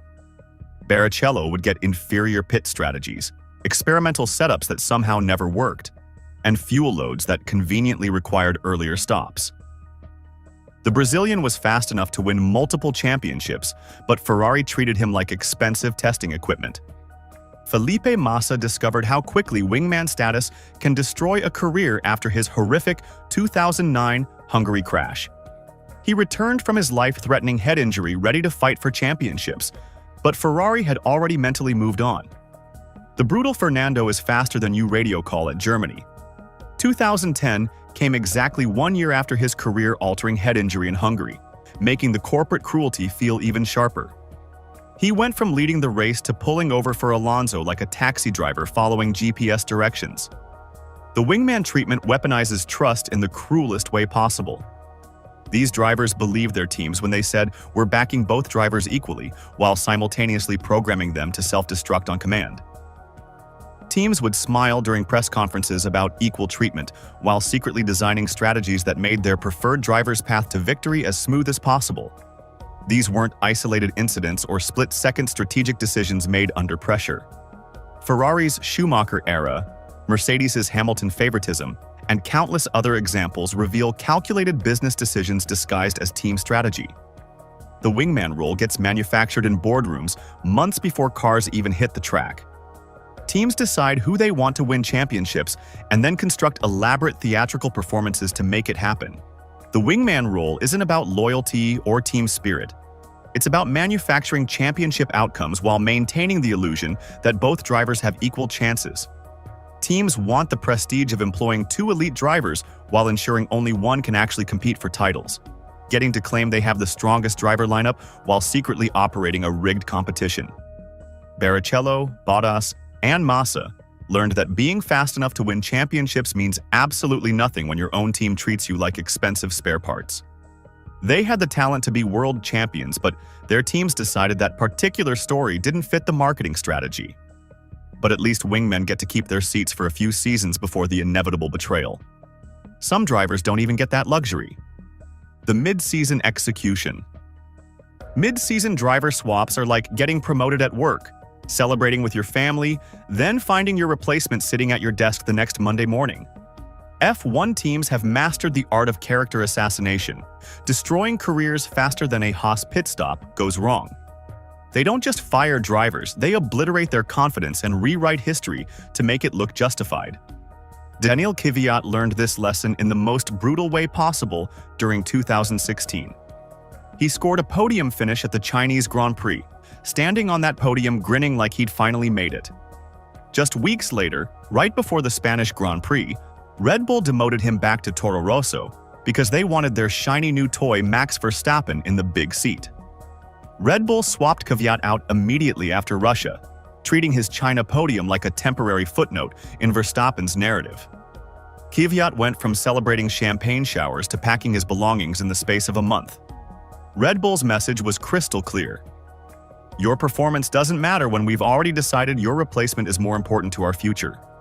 Kvyat had delivered exactly what Red Bull wanted from him, but they treated that podium like it was an administrative error that needed correcting. he became collateral damage in Verstappen's promotion story. Pierre Gasly experienced an even more public humiliation during his 2019 Red Bull nightmare.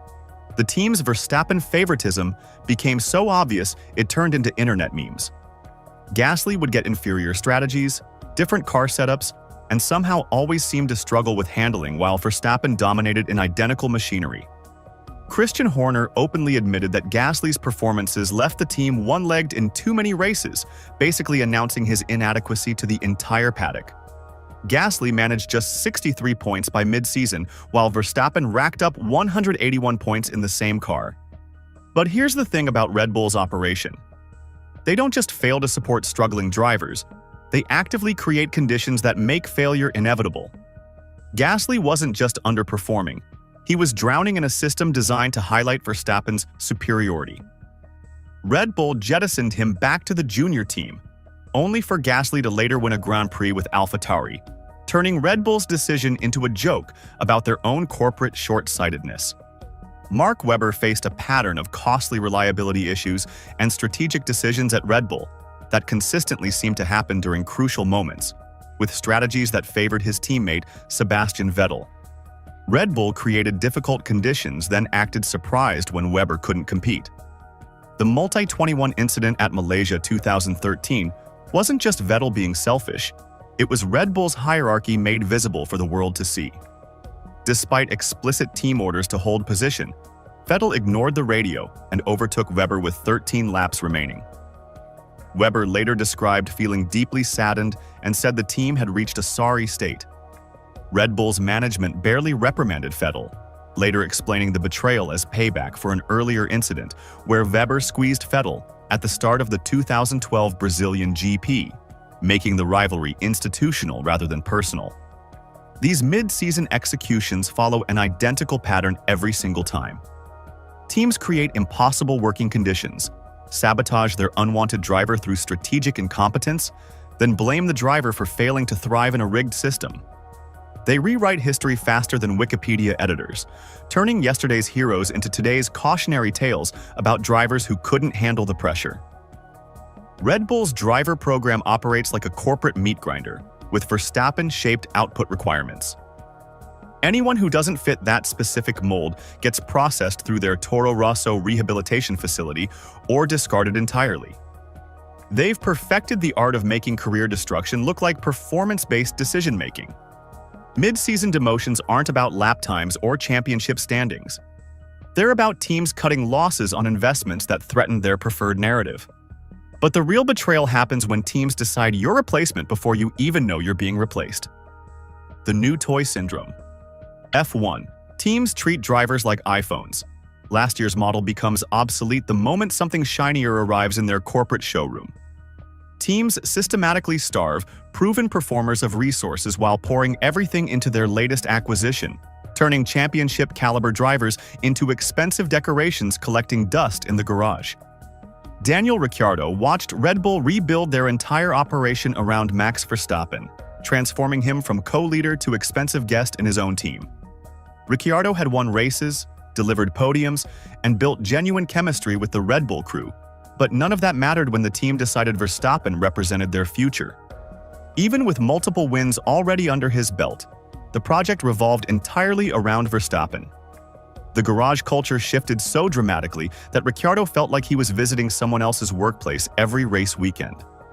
The breaking point came after the Baku collision where Ricciardo and Verstappen took each other out while fighting for the lead. In the immediate aftermath, Ricciardo reportedly felt he was unfairly asked internally to back off next time, while Verstappen received a quiet pass, demonstrating how completely the team's loyalty had shifted. Ricciardo wasn't just fighting other drivers anymore, he was fighting his own garage. Ricciardo's 2018 Red Bull exit wasn't about money or contract disputes. He watched the team's development focus, engineering resources, and strategic priority funnel toward Verstappen. Red Bull's personnel started gravitating toward Verstappen like he was the only driver worth impressing. Contract negotiations became weird, with late offers that felt more like afterthoughts than genuine attempts to retain a proven winner. The Australian described seeking a fresh and new challenge with Renault because he needed an environment where he felt valued rather than tolerated. Red Bull had mentally moved on from Ricciardo, while he was still delivering results, treating him like temporary furniture until their real driver matured. Carlos Sainz delivered actual wins for Ferrari, proving he could handle championship pressure and maximize the car's potential. But Ferrari announced Hamilton's multi-year contract for 2025 in early February 2024, effectively making Sainz a celebrated placeholder for an entire season despite having won races and delivered strongly. The temporal absurdity was staggering. Ferrari told the world they'd rather have an aging Hamilton than a proven winner in his prime, reducing Sainz to a seat warmer for their marketing dream. Sainz acknowledged the situation with diplomatic language, saying news about my future will be announced in due course. But his surprise was obvious. He'd delivered exactly what Ferrari wanted from him, only to discover his victories were viewed as pleasant accidents rather than evidence of his championship potential. Esteban Ocon experienced the most brutal version of new toy syndrome at Force India. He performed well, helped save the team from bankruptcy through his consistent results, and dominated his teammate in qualifying battles. Then, Lawrence Stroll bought the team and immediately installed his son Lance in Ocon's seat with a long-term deal that had nothing to do with lap times. Ocon openly mentioned that performance is not the only thing that comes into play. It has to be other things, highlighting his understanding that Lance Stroll's acquisition of his seat via his billionaire father had overridden his professional merit, despite Ocon leading Perez dramatically in 2018 qualifying duels just prior to the swap. He went from crucial team member to unemployed driver because billionaire dads don't care about qualifying statistics or points contributions. New toy syndrome reduces championship-caliber drivers to supporting actors in their own careers, watching teams invest in potential rather than proven performance. Merit becomes completely irrelevant when teams decide they want a different brand image or marketing narrative.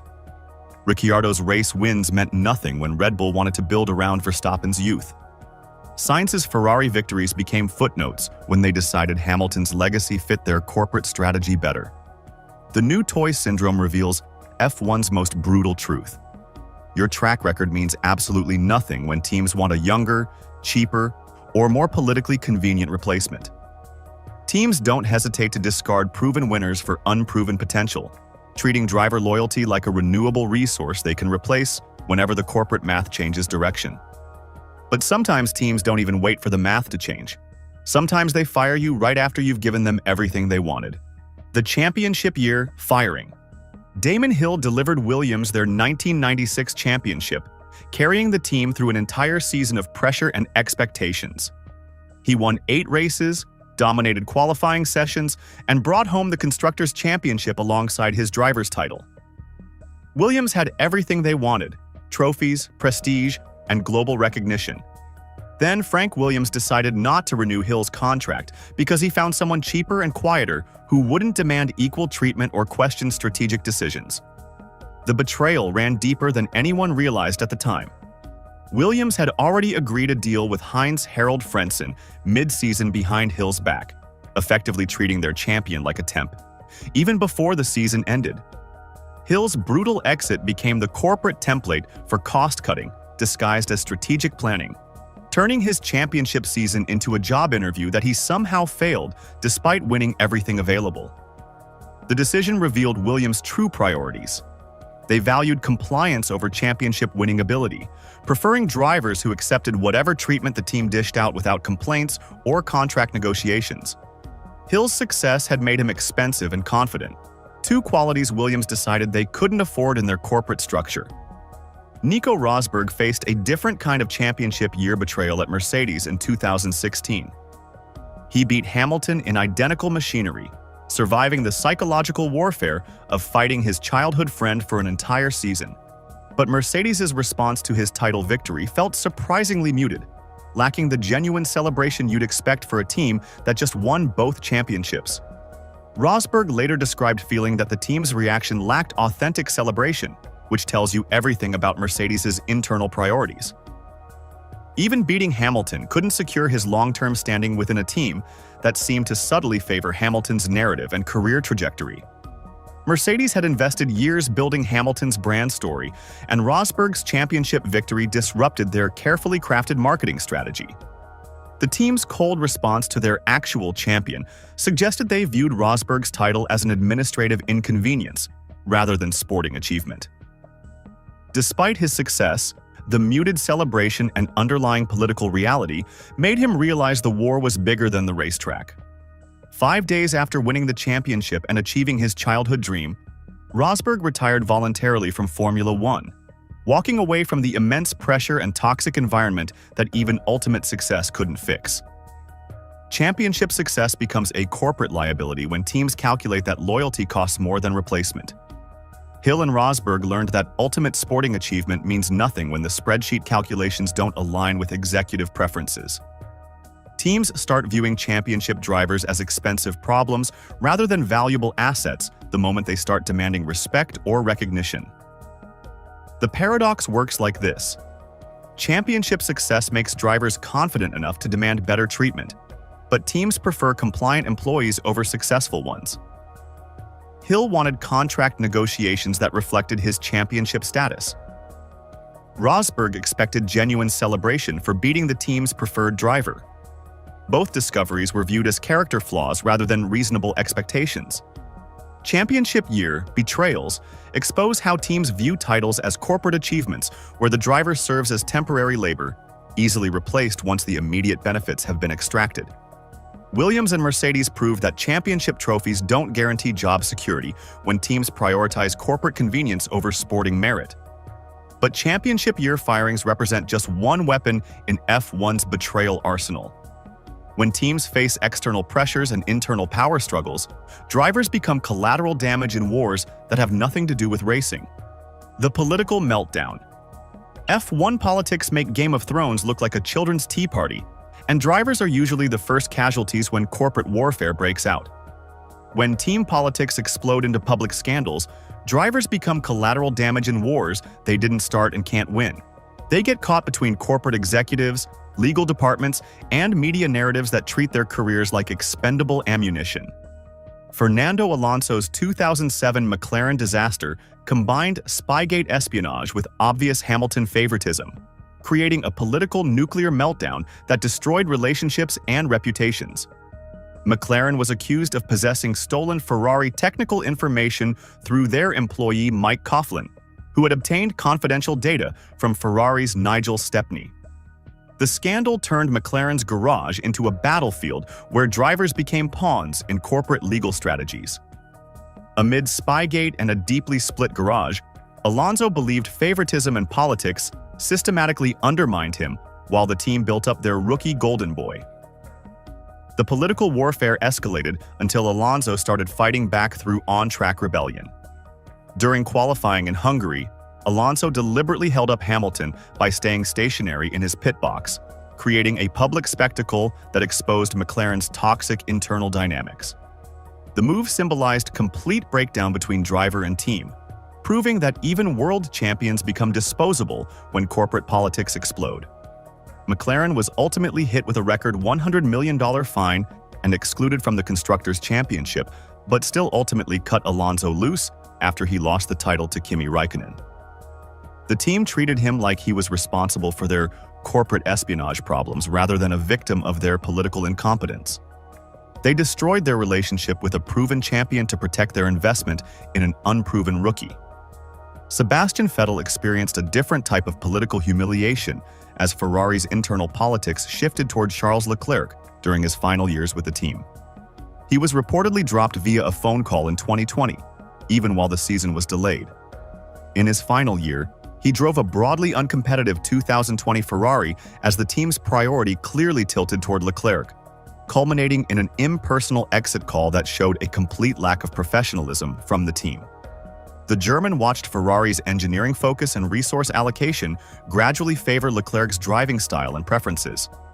Strategy meetings started revolving around Leclerc's championship potential, while treating Vettel like temporary furniture they needed to manage until his contract expired. Ferrari turned one of the sport's most successful drivers into a lame duck within his own team. Jenson Button survived his own political nightmare at BAR Honda. where corporate machinations and leadership changes created impossible working conditions. The team went through ownership changes, management reshuffles, and strategic pivots that left drivers struggling to understand their role within constantly shifting political structures. Button had to navigate corporate instability while trying to compete against 19 other cars. Political meltdowns reveal the sport's true power structures, where drivers serve as pawns in much larger corporate games involving sponsors, manufacturers, and media narratives. These political storms reshape entire team hierarchies, often destroying multiple careers simultaneously as executives prioritize damage control over sporting performance. Drivers caught in political crossfire learn that survival depends on corporate allegiances rather than lap times, discovering that the most dangerous competitor isn't the car next to them, but the boardroom politics happening behind closed doors. But political betrayals are just one weapon in F1's arsenal of career destruction. Sometimes teams skip the politics entirely and go straight for the wallet. The financial betrayal. Money talks in F1, and what it usually says to drivers is, "Pack your bags, we found someone cheaper." Financial betrayals reveal F1's most brutal truth. Driver careers are just line items on corporate balance sheets where talent gets deleted when the accounting department finds better deals. Teams treat championship credentials like expired coupons that lost their value the moment someone shows up with a bigger checkbook. Sergio Perez literally initiated bankruptcy proceedings to save the jobs and existence of the Force India team in 2018, putting his own career at risk to keep the operation alive. He rescued the team from financial collapse when nobody else would step up, becoming their corporate savior during the darkest period in their history. The team promised him leadership in the transition and treated him like their hero for keeping everyone employed. But the Stroll family purchase turned Perez from team savior into expensive inconvenience faster than you can say trust fund, baby. Despite having a valid contract through 2022 and delivering consistent results including race victories, Perez was told he would be replaced.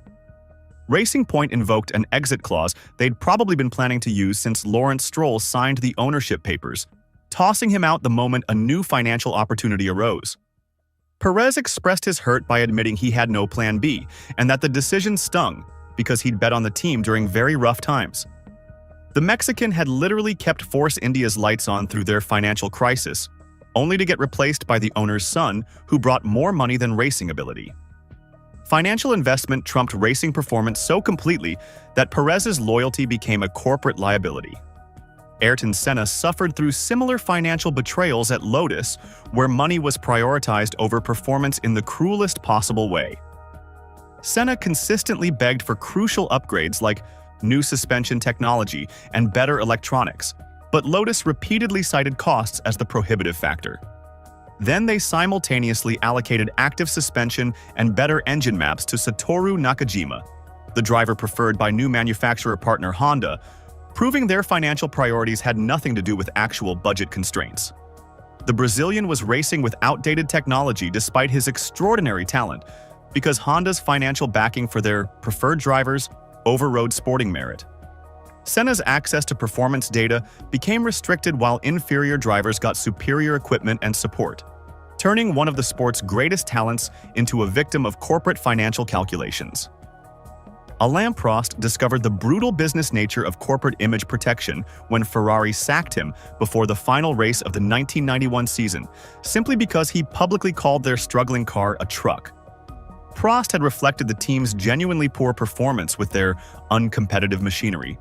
But Ferrari's corporate leadership decided that protecting their brand image was more important than acknowledging their engineering failures, preferring corporate silence over acknowledging reality. The Renault Crashgate scandal revealed how financial pressure causes corporate desperation that destroys driver careers.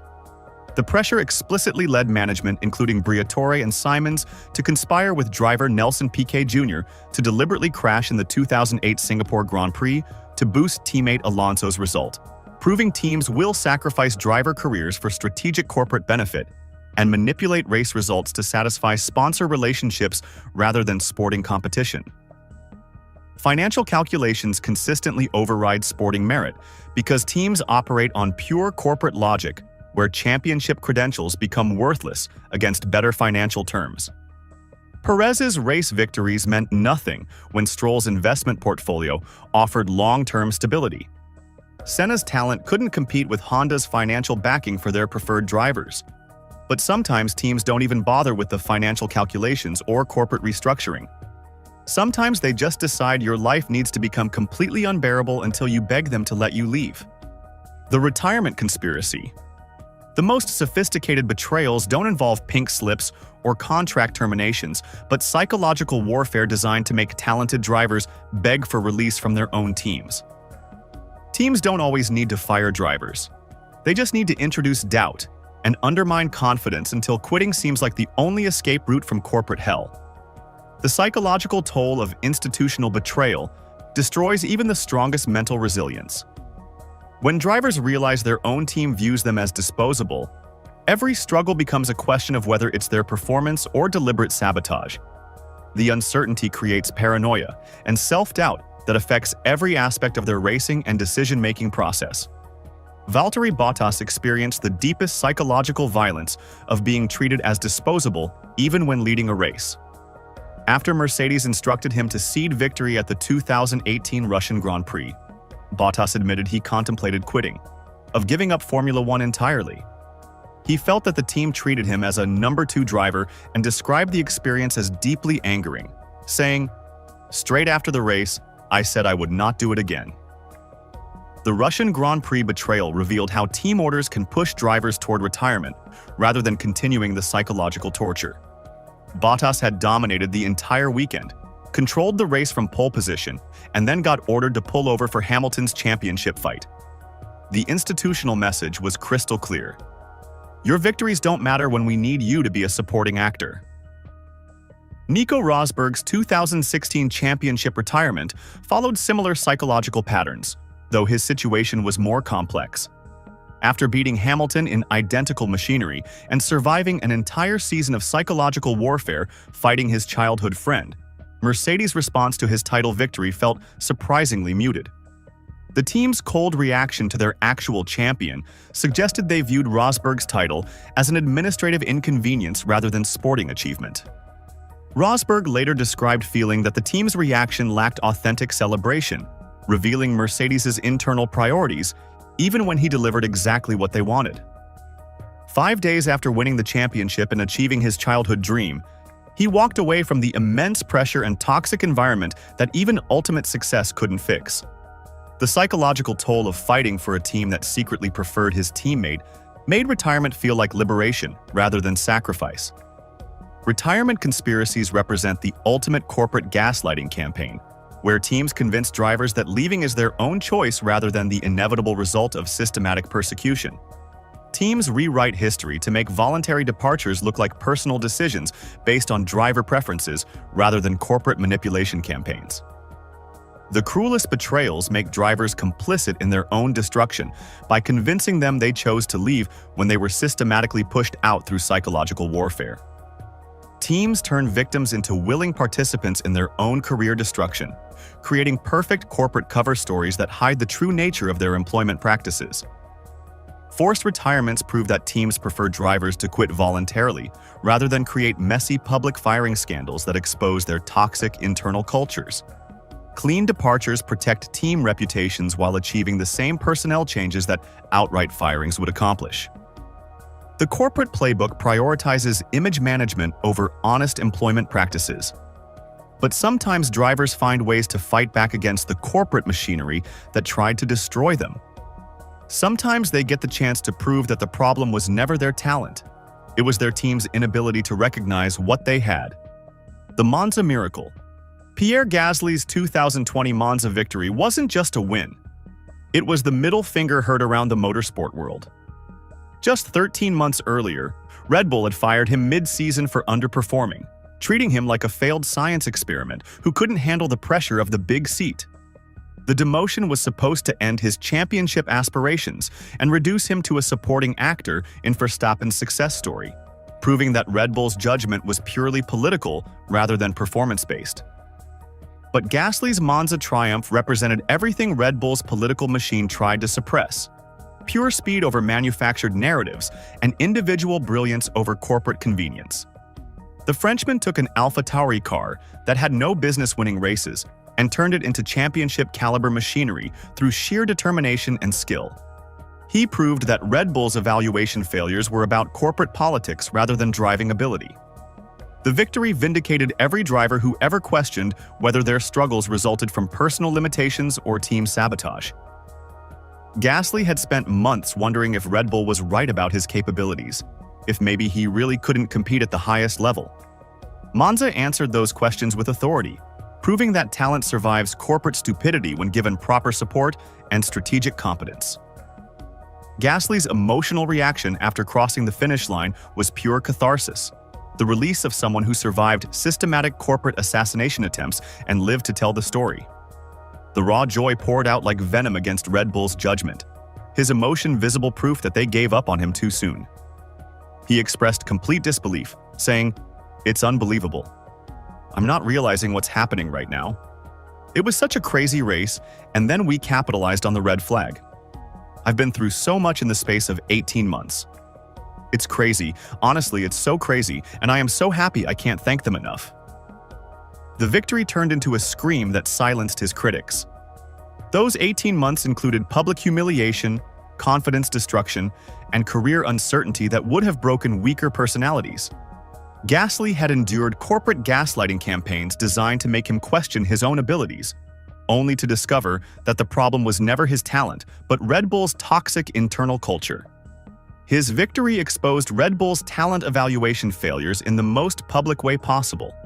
They had discarded a race winner because he didn't fit their corporate narrative, proving that their driver development program operates on political calculations rather than pure merit. Gasly's success with AlphaTauri revealed how much potential Red Bull had tried to bury through systematic undermining and strategic sabotage. The win marked France's first Formula One victory since 1996, adding historical significance to personal vindication. Individual brilliance had transcended corporate betrayal, at least temporarily, proving that genuine talent finds ways to surface despite institutional obstacles. Gasly had transformed from corporate failure to national hero through persistence and skill. Gasly's Monza miracle proves that while teams can destroy careers and undermine confidence, they can't permanently suppress genuine talent when it finds the right environment. The victory stands as proof that the most dangerous competitor isn't always the car beside you on track. Sometimes it's the team behind you trying to limit your potential through political manipulation and strategic incompetence. But even spectacular vindication like Gasly's can't change the fundamental reality that drives every betrayal we've examined. The sport has revealed its true nature through these stories of corporate cruelty and systematic career destruction. Why talent isn't enough? F1 has taught us the sport's most brutal lesson. Being the fastest driver means nothing if you're not the most politically convenient one. Every betrayal we've covered reveals the systematic corporate machinery that treats drivers as disposable inventory rather than athletic talent. Teams operate like ruthless corporations where driver careers become quarterly profit projections, subject to immediate revision when the numbers don't align with executive preferences. The paddock isn't a sporting venue. It's a corporate boardroom where talent gets deleted by spreadsheet calculations and political maneuvering. As an F1 fan, nothing hurts more than watching your favorite team become a laughingstock. I've been there. We've all been there. But some seasons are so catastrophically bad they transcend normal disappointment and enter the realm of pure comedy. I'm talking about Ferrari finishing behind teams that don't exist anymore, McLaren engines being compared to junior formulas, and Williams forgetting to show up on time. These disasters shaped the sport we love today, and honestly, they're kind of hilarious in hindsight. Grab your popcorn because these nightmares force champions to change or die. And we're starting with the most shocking fall from grace in F1 history. Ferrari, 1980. When the prancing horse became a limping donkey. Ferrari in 1980 went from defending champions to finishing 10th in the Constructors' Championship with just 8 points. 8 bloody points. That's like Manchester United getting relegated to League Two while still wearing their trophy ribbons from the season before. The prancing horse didn't just stumble, it face-planted into the gravel and stayed there for the entire season. The 312 T5 was supposed to be an evolution of their championship-winning car, but it turned out to be a brick with wheels while everyone else discovered ground effect aerodynamics. Ferrari's flat 12 boxer engine was wide and bulky, making it physically impossible to incorporate the new ground effect technology that rivals like Williams and Brabham were successfully using. You know when your grandparents refuse to upgrade from their flip phone because it still works perfectly fine? That was Ferrari clinging to their outdated engine design, while the rest of the grid embraced the future. Williams and Brabham were mastering this new era of downforce heavy machinery that literally sucked themselves to the track for extra grip. Meanwhile, Ferrari's engineers were scratching their heads wondering why their car looked like it was driving through treacle. Here's the kicker: Jody Scheckter, the defending world champion, failed to qualify for the Canadian Grand Prix. The reigning champion couldn't even make it onto the starting grid. That's basically like Messi showing up to the World Cup and not making it past the group stage. The humiliation was complete. To put this disaster in perspective, Williams, the eventual Constructors' champion that year, finished a massive 112 points ahead of Ferrari.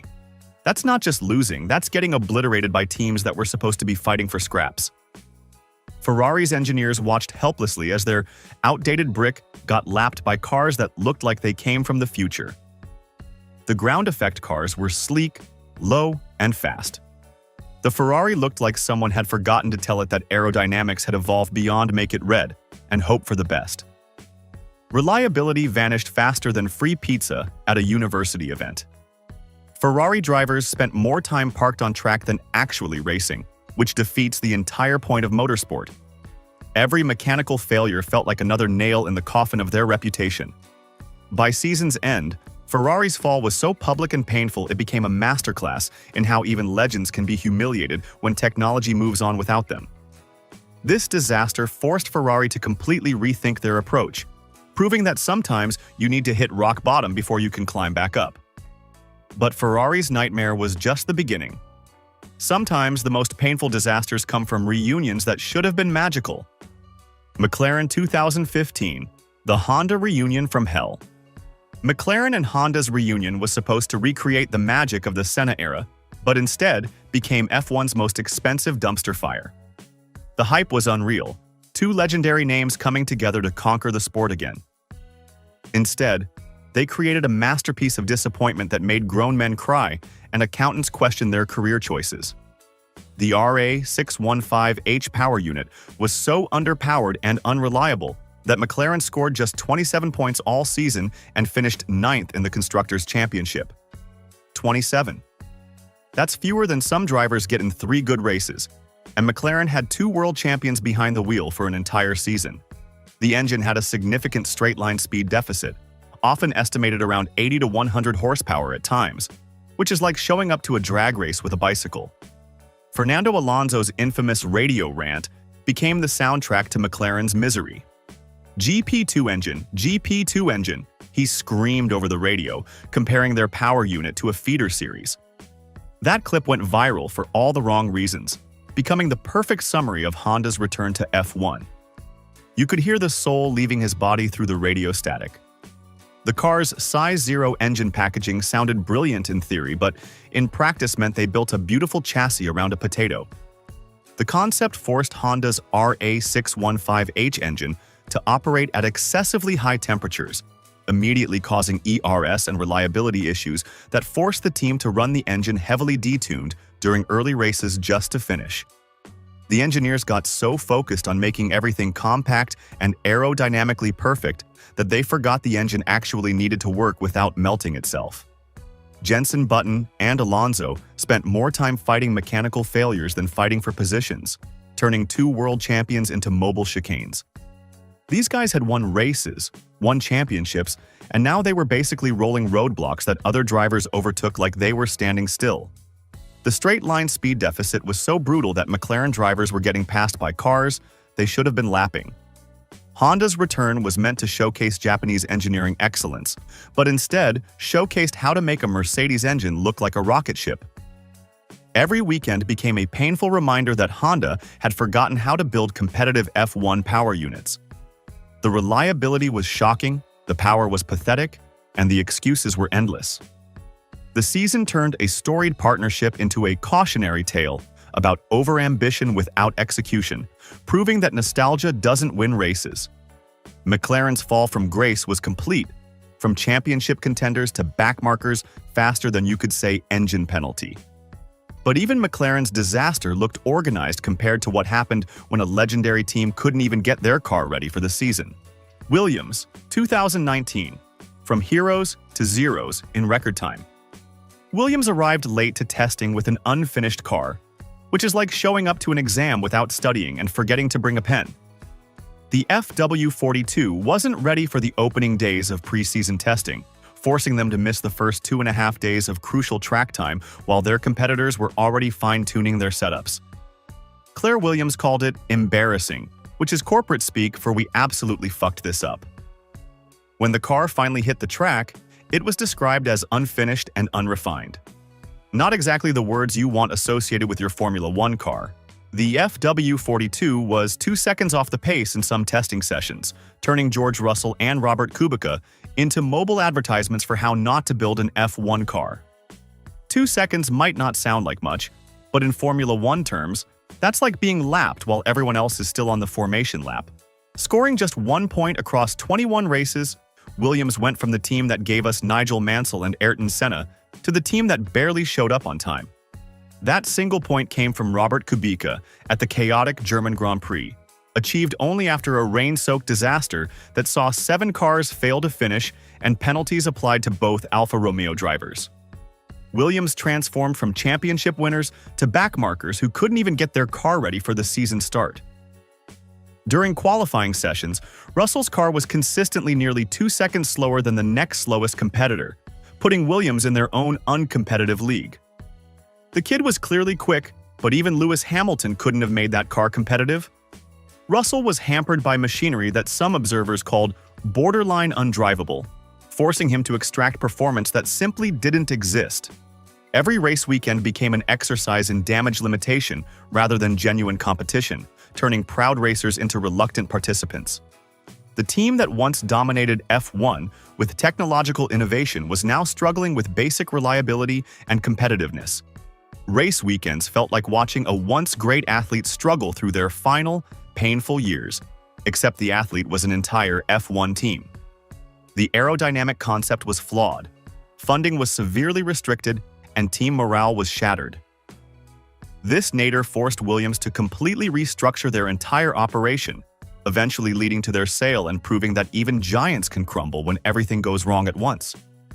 Williams had become the cautionary tale every F1 team fears becoming. But sometimes the most painful disasters come from teams with unlimited resources who still manage to achieve absolutely nothing. Mercedes 2011. The future dynasty's growing pains. Mercedes in 2011 had 0 podiums across 19 races, despite having a budget that could fund several small countries. 0. Not a single top 3 finish across an entire season, which is like hiring Gordon Ramsay to cook dinner and getting burnt toast every single night. The silver arrows looked more like silver snails as they crawled around circuits that should have been their hunting grounds. The W02 looked premium and sounded expensive, but performed like a luxury car trying to compete in a rally. Pretty but pointless. Mercedes had thrown serious money at this project, hired top engineers, and built facilities that looked like NASA headquarters. But all that investment produced a car that struggled to finish in the points, let alone challenge for victories. Michael Schumacher's comeback was meant to be triumphant, but instead became a demonstration of how far the team had to go. The 7-time world champion found himself battling Force Indias and Saubers instead of challenging Red Bulls and McLarens.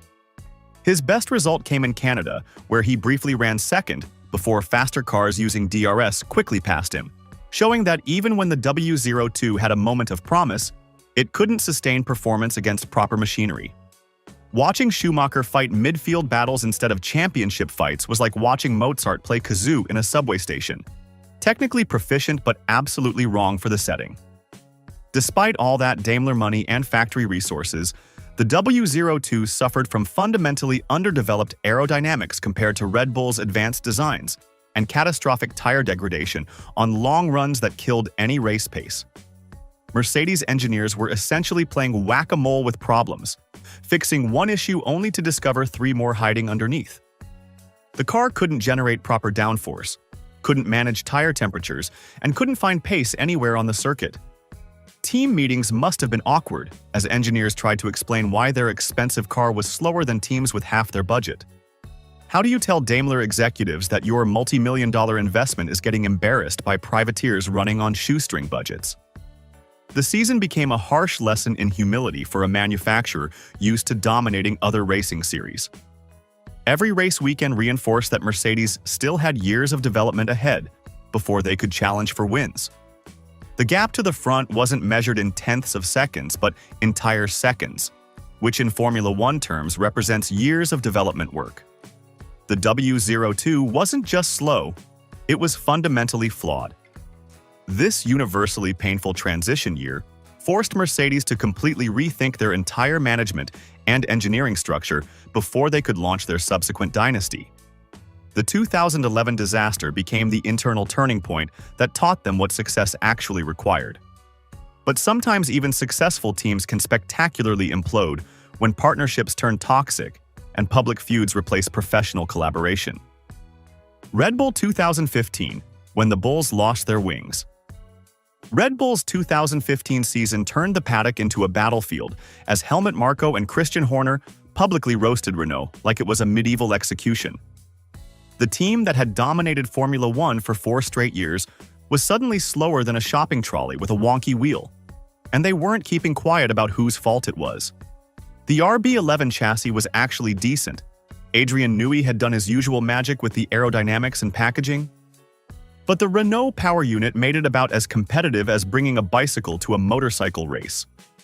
The straight-line speed deficit was brutal, turning Daniel Ricciardo and Daniel Kvyat into mobile chicanes that faster cars overtook like they were standing still.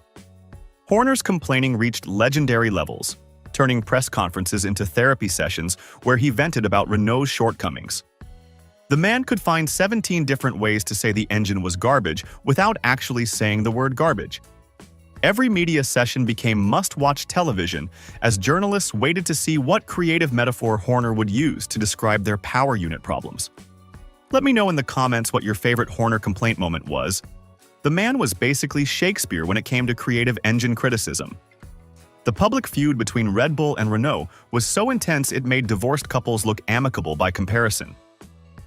Marko delivered cutting remarks about Renault needing to do the job properly or not at all, while Horner complained about their lack of patience with underperformance. The situation got so toxic that Red Bull threatened to quit Formula One entirely if the engine performance problems continued, turning their frustration into an ultimatum that shocked the entire paddock. Power unit reliability was catastrophic, with DNFs piling up throughout the season, though Red Bull still managed to salvage 4th in the Constructors' Championship despite the constant mechanical failures. Every weekend brought fresh breakdowns, turning race preparation into damage limitation exercises. The team that had won 4 consecutive championships was suddenly fighting for scraps in the midfield like a dethroned king begging for coins. Renault's engineers probably needed therapy after the constant public humiliation from their supposedly partner team. Red Bull wasn't just criticizing performance behind closed doors, they were broadcasting their frustration to the entire world through press conferences and interviews. The partnership had become toxic, faster than milk left in the sun.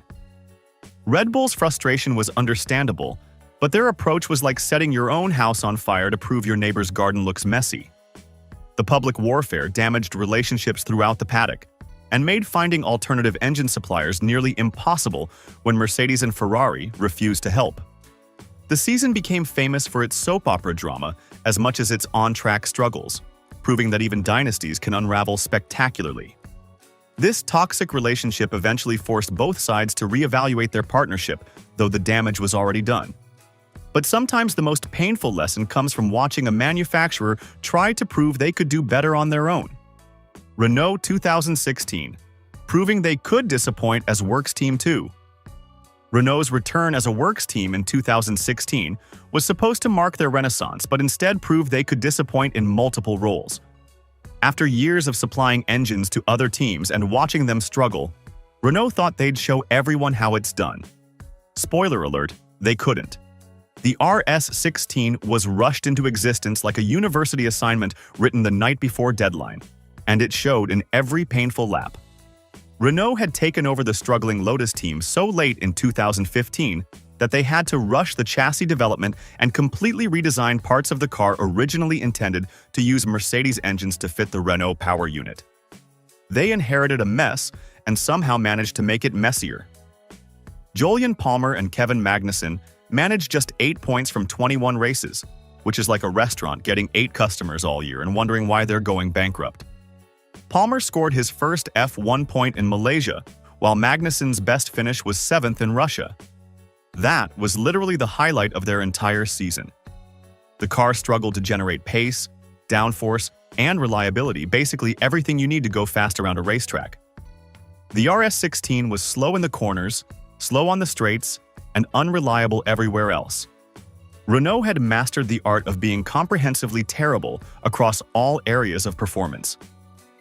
Renault inherited a Lotus-era platform and somehow made it worse, which takes genuine talent in reverse engineering.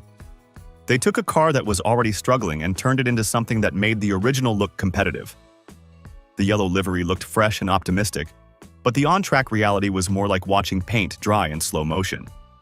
By mid-season, Renault shifted most resources to 2017, with minimal RS16 development thereafter. Team meetings must have been depressing as engineers tried to explain why their works effort was slower than their customer teams. Red Bull was using Renault engines and still finishing ahead of the actual Renault team, which is like being outsold by your own knockoff products. The RS16 highlighted how difficult it is to reintegrate a manufacturer into modern F1's arms race between chassis and engine development. Building competitive engines is hard enough, but building competitive cars requires entirely different expertise that Renault had to relearn from scratch.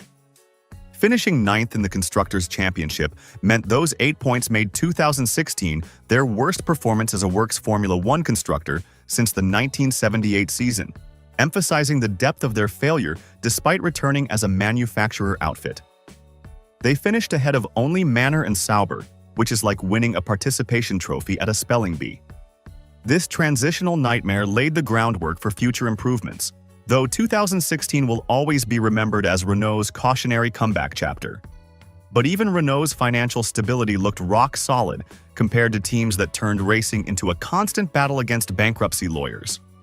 Spyker 2007, more famous for bankruptcy than racing. Spyker's 2007 F1 campaign was like a financial thriller with an orange livery and a really disappointing ending. The team's very survival hung by a thread, making each race feel like a desperate plea for continued existence rather than actual competition. Every weekend became a question of whether they'd make it to the next one. The team scored one solitary constructors' point all season, which is like a football team scoring one goal all year and calling it progress. That single point came courtesy of a fluke finish when half the field retired, proving that sometimes even terrible teams get lucky. The name change sequence from Spyker MF. One Racing to the standalone Spyker F1.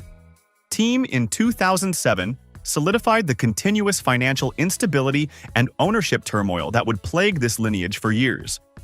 The Spyker F87 was slow, overweight, and unreliable. Basically everything you don't want in a racing machine except good-looking.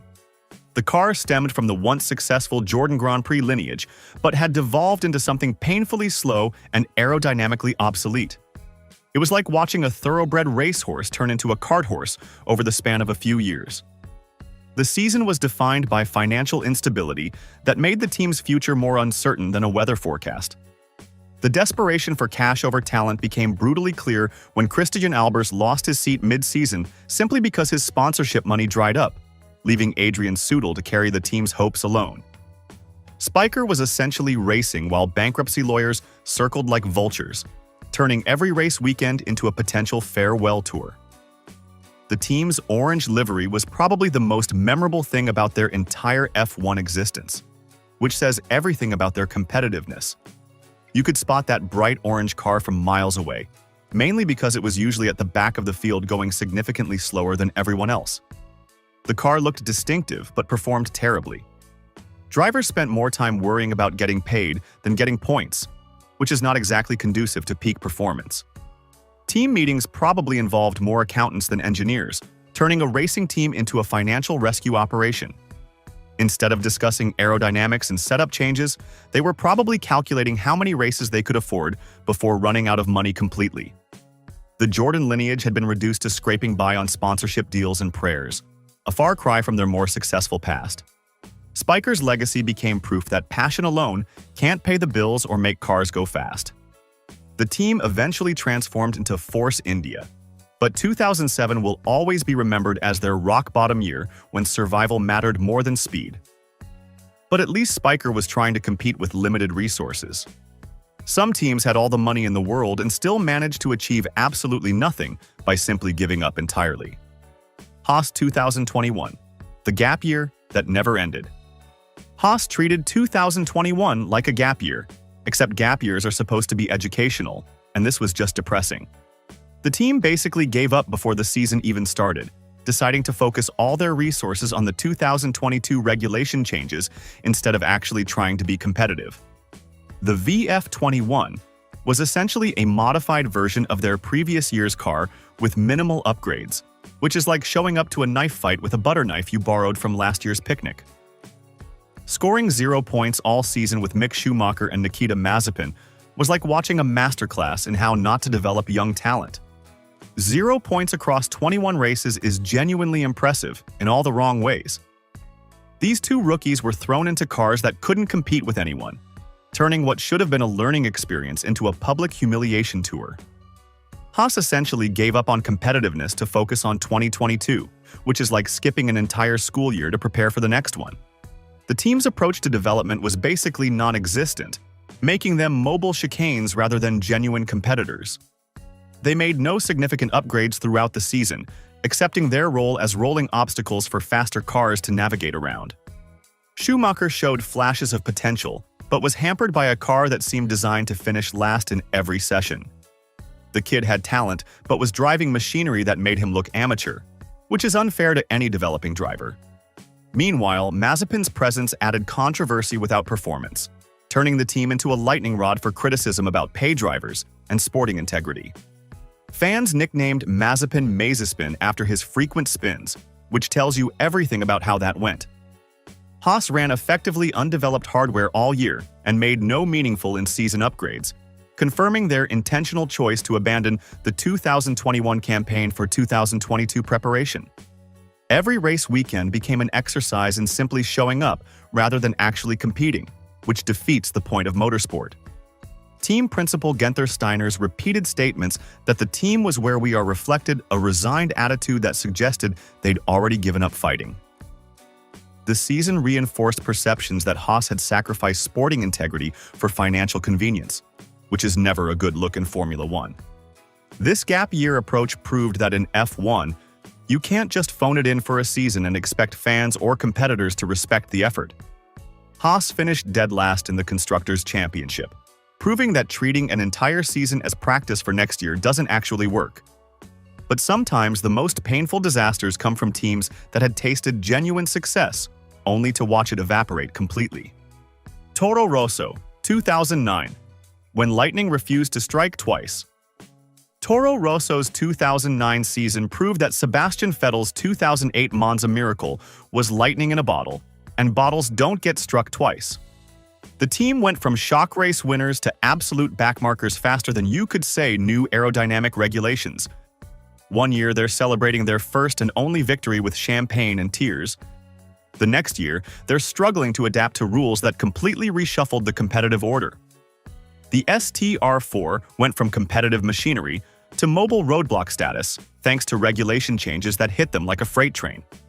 The 2009 Aero rules completely reshuffled the grid, and Toro Rosso discovered they had absolutely no idea how to adapt. While their senior Red Bull team figured out the new regulations and became championship contenders with the RB5, Toro Rosso was left behind like a tourist trying to keep up with marathon runners. The driver lineup changed from Vettel and Sebastian Bourdais to a rotation of hopefuls who quickly discovered the car was completely hopeless. These new guys probably watched footage of Vettel winning at Monza and wondered if they were driving the same car, because the STR4 felt like it came from a different century entirely. Scoring just 8 points all season after winning a race the year before was like going from lottery winner to bankruptcy in 12 months. 8 points across an entire season is genuinely pathetic for any team, but for the defending race winners, it was absolutely brutal. The team finished 10th in the Constructors' Championship, which is basically last place with extra embarrassment. The STR4 was built around aerodynamic concepts borrowed from Red Bull's design philosophy, but used Ferrari's 2009 engine and struggled to adapt to the new aero regulations, including double diffusers, creating a package that combined confused development with inadequate adaptation to rule changes. Toro Rosso discovered that success built on hand. Me-down designs doesn't guarantee future competitiveness when the regulations change completely. Every race weekend became a painful reminder that their 2008 glory was increasingly looking like a beautiful accident rather than genuine pace. The contrast between Monza's euphoria and 2009's struggle was so stark, it felt like watching two different sports entirely. One minute they're celebrating their greatest triumph, the next they're struggling to qualify competitively. The team's fall highlighted how quickly F1 fortunes can change when regulations shift and development goes catastrophically wrong.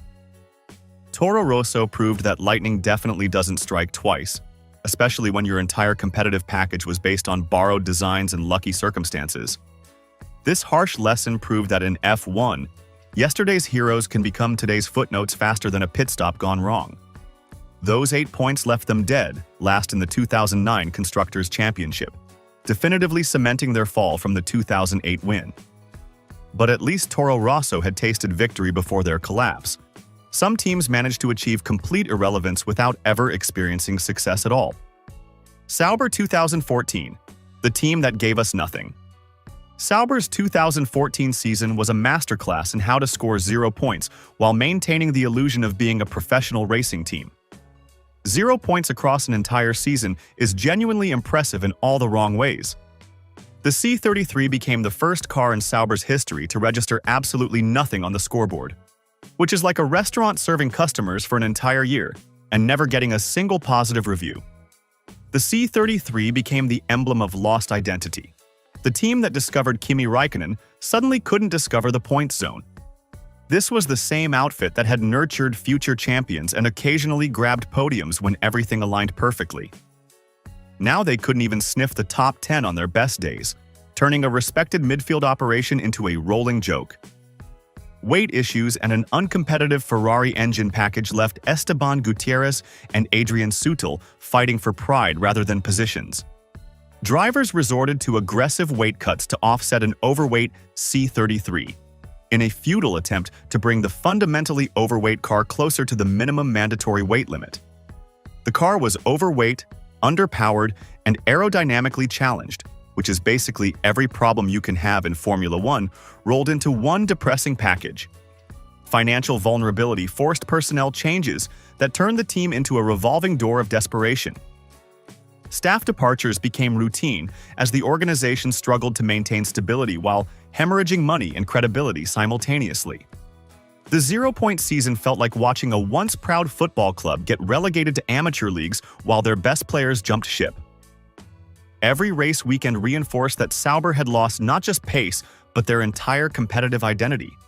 They weren't just slow, they were irrelevant. Team meetings probably involved more crisis management than race strategy, which is never a good sign when you're supposed to be racing cars professionally. The season became a stark symbol of how quickly F1 teams can fall from relevance to irrelevance. Sauber had been a fixture in Formula One's midfield battles for years, occasionally threatening the bigger teams and always providing solid competition. The C33 destroyed that reputation in a single season, proving that respectability takes years to build but can disappear overnight. This identity crisis forced Sauber to completely reevaluate their approach, though the damage to their reputation was already done. The team that once represented Swiss precision and reliability had become synonymous with failure and disappointment. But at least Sauber's problems were purely competitive. Some teams managed to combine 0 points with complete organizational chaos that made their on-track struggles look like the least of their problems. Midland 2006, more owners than points. Midland's 2006 season featured more ownership changes than a second-hand car dealership and about as much success. The team went through more rebrands than a failed startup trying to find its identity, which is never a good sign when you're supposed to be racing cars professionally. They started as Midland F1 Racing for most of the season, then became Spyker MF1 Racing for the final 3 races after Spyker Cars bought them for $106.6 million in September, like they were having an identity crisis mid-season. Originally purchased from Jordan Grand Prix and intended to be Russia's first Formula One team, they managed to create more confusion than patriotic pride. The constant ownership speculation made it impossible for fans to keep track of what they were actually called or who was running the show from one race to the next. Scoring 0 points while shuffling through multiple leadership changes proved that instability at the top guarantees disaster on track. 0 points across an entire season is genuinely impressive in all the wrong ways, especially when your car wasn't even the slowest thing on the grid. The team finished 10th in the Constructors' Championship, which sounds respectable until you realize they were only ahead of Super Aguri, relying on other backmarkers failing to score points for the entirety of the season to secure the position. The constant ownership turmoil made the team's future more uncertain than a coin flip in a hurricane. Every few months brought new ownership speculation, making it impossible for anyone to plan beyond the next race weekend. Staff probably updated their CVS more often than they updated the car's aerodynamics package. Even when progress crept in on aerodynamics and tire management, the on-track results remained stubbornly terrible. The team's best qualifying performance was 14th, which is like celebrating finishing last at a spelling bee because you spelled your name correctly. Toyota customer engines provided decent power, but the chassis couldn't translate that into competitive lap times. Midland's 2006 campaign became a masterclass in how not to structure a modern Formula One constructor. The team's revolving door of management made it impossible to maintain any consistent development direction. Every race weekend felt like watching a company in administration pretend to be a racing team while accountants counted pennies in the background. The season proved that in Formula One, you can't race competitively while simultaneously fighting for survival off track. Midland's ultimate fate became a cautionary tale about the importance of stable ownership and clear vision in motorsport's most demanding series, eventually transforming into Force India after this painful transitional period. Formula One. Drivers aren't just racers, they're walking storylines. Each of them fits an archetype, like characters in a soap opera that just happens to involve cars doing 200 miles an hour. One looks like a fashion model hiding in a race suit. Another made himself a meme without even trying. And yes, someone quite literally owes their seat to family money. So let's start with the guy whose career is funded in bulk by his dad. Lance Stroll, the money man. Lance Stroll is the definition of Formula One's money man. His entire career exists in the shadow of his billionaire father, Lawrence Stroll, who owns Aston Martin, the team Lance races for. This isn't an insult, it's just reality. No other driver on the grid has their seat literally secured by family ownership. That's why Lance isn't just seen as a driver. He's the most famous inherited seat in the paddock. And when your boss is also your dad, the accusations of favoritism will follow you everywhere. The frustrating part is that Lance actually does have ability. He's stood on podiums, put together standout qualifying laps, and delivered points in cars that had no business finishing that high. But those flashes never quite shift the narrative. Fans still default to the one-liner, only there because of the money. The driving highlights get buried under the running joke of bought seat privilege. He has the security every racer dreams of, but respect is still on loan. What makes it worse is his presence off the track. Stick a microphone in his face, and you're more likely to get a sigh than a story. His post-race interviews are so flat they've become memes. The most infamous example came after Monza, when he answered reporter questions with clipped one-word replies that made it look like he was being held hostage. That monotone delivery only reinforces the idea that he doesn't really belong, even if the results occasionally suggest otherwise. So Lance sits in this strange paradox. Rich enough to guarantee his career, talented enough to hang on in the midfield, but too dull to shift public perception. And from the most protected seat on the grid, we move to a man who's made longevity itself his superpower. Fernando Alonso, the immortal wizard. Fernando Alonso is Formula One's immortal wizard, the driver who refuses to disappear. By normal career logic, he should be on a beach in Spain, but instead, he's still strapping into a car in his mid-40s and taking on kids young enough to have grown up watching his first championships. What makes it even crazier is that he's not just surviving. He's still sharp. An Aston Martin advisor recently said Alonso is as fast and mentally sharp now as he was in his early years, which isn't just rare, it's basically unheard of in F1. If his whole career had a theme, it would be so close. So close to another title at Ferrari, so close to a McLaren redemption, so close to winning the Indy 500. Every time he made a big move, it looked smart on paper, and almost every time something outside his control turned it into heartbreak. It's not failure, it's Shakespeare with carbon fiber. Then came 2023, where Aston Martin shocked everyone with a car good enough to put him back in the fight. Suddenly, podiums were routine again, and Alonso was overtaking rivals half his age like it was nothing. He doesn't have the fastest machine and doesn't need it. The consistency, the endurance, and the refusal to quit turn him into a fan favorite every season he stays around. People joke he's chasing the holy grail of one more championship, but honestly, he might stick around long enough to see everyone else retire first. The real question is whether he will ever find that elusive championship car. We'll circle back to that when we talk about luck and timing later in the grid roundup. For now, let's turn to the opposite archetype. Not the eternal survivor, but the driver who makes domination look inevitable. Max Verstappen, the relentless machine. Max Verstappen is Formula One's relentless machine. While most drivers grew up splitting time between school and weekend karting, Max's childhood was closer to a racing boot camp. His father, Jos, himself a former F1 driver, was deeply involved from the very beginning, building engines for his son's karts and sending him on exhausting test runs that other kids simply never experienced. Max began karting at an age when most kids were still figuring out bicycles, and by the time he debuted in Formula One as a teenager, the aggression and resilience were already embedded. The results came quickly. He became the youngest ever F1 race winner in 2016, instantly confirming that this was no ordinary rookie. Since then, every time Verstappen shows up, it's less about racing and more about clinical domination. He doesn't just beat opponents. He erases hope from the season. Critics point out that F1 risks losing casual viewers because of how predictable his dominance has become. And that's not an exaggeration.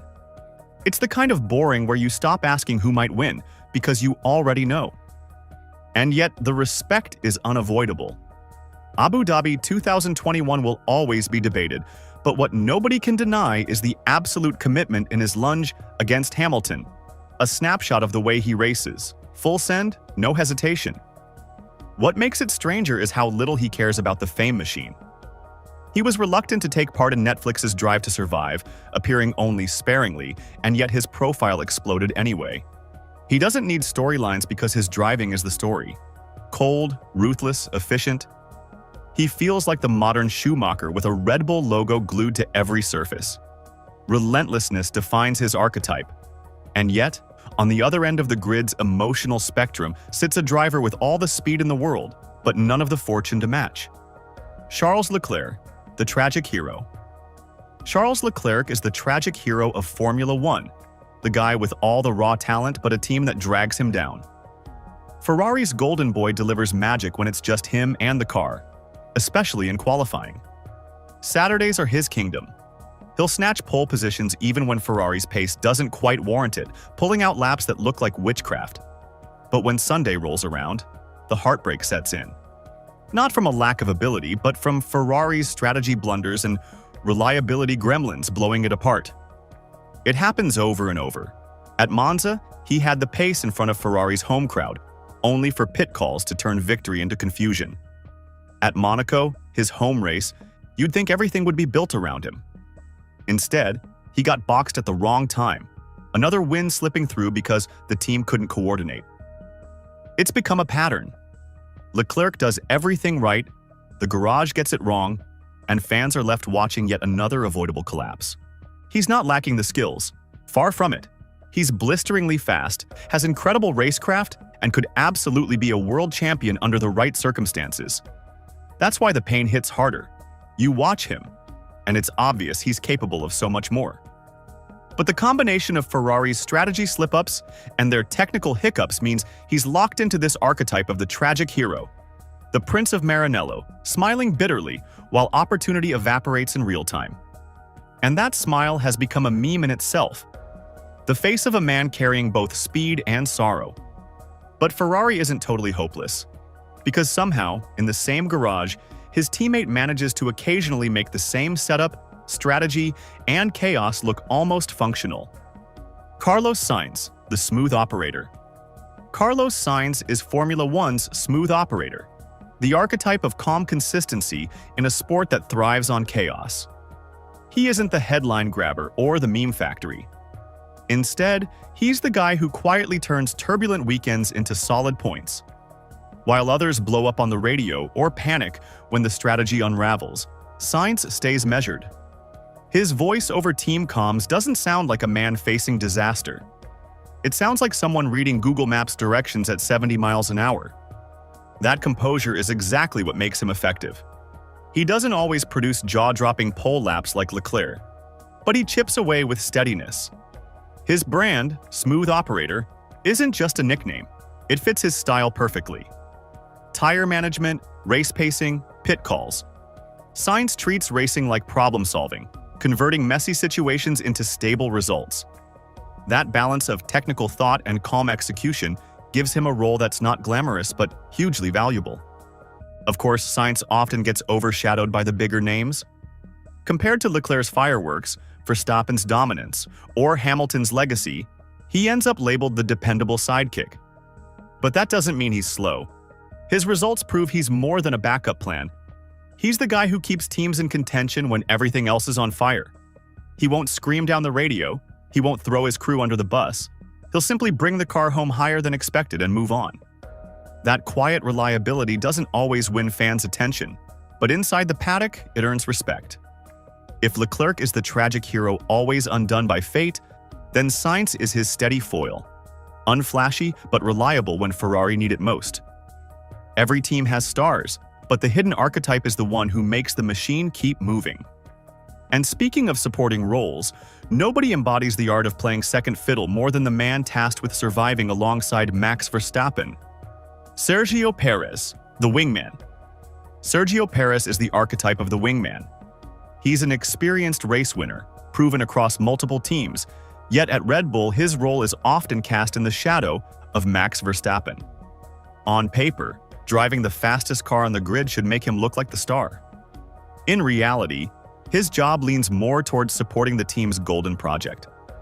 It's a frustrating balance. Perez isn't just hanging on for a paycheck. He's talented, aggressive when he needs to be, and absolutely capable of leading a team anywhere else. But being measured against Verstappen is brutal. The stopwatch never lies, and when you're in identical machinery, even a solid podium can look weak if you're finishing 20 seconds behind. His best days are often boiled down to, well, he wasn't Max. That constant comparison distorts perception. He can win races, and has multiple times. But the narrative reduces him to the guy keeping Red Bull's 1-2 potential alive. Still, his value is undeniable. Perez has delivered crucial results when the team needed him most, turning chaotic races into big points and using clever defensive driving to protect Red Bull's interests. Those moments show his racecraft, his composure under pressure, and why he's so respected within the paddock. That's why fans latch onto his Mexican Minister of Defense nickname. It captures the way he plays the team game with total commitment. The tragedy is that no matter how well he drives, the Verstappen effect shrinks everything. Wins feel smaller, errors feel bigger, and dreams of a title challenge are always met with the same answer. Not here, not now. Perez is fast, loyal, and occasionally heroic, but in this story he's written as the second lead. And in Formula One's cast of characters, the next set couldn't be more different. A lighthearted showman paired with a rookie who looks like he was built in a simulator.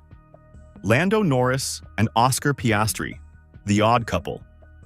At McLaren, the spotlight falls on one of the most mismatched yet effective pairings on the grid. Lando Norris and Oscar Piastri, the odd couple of modern Formula One.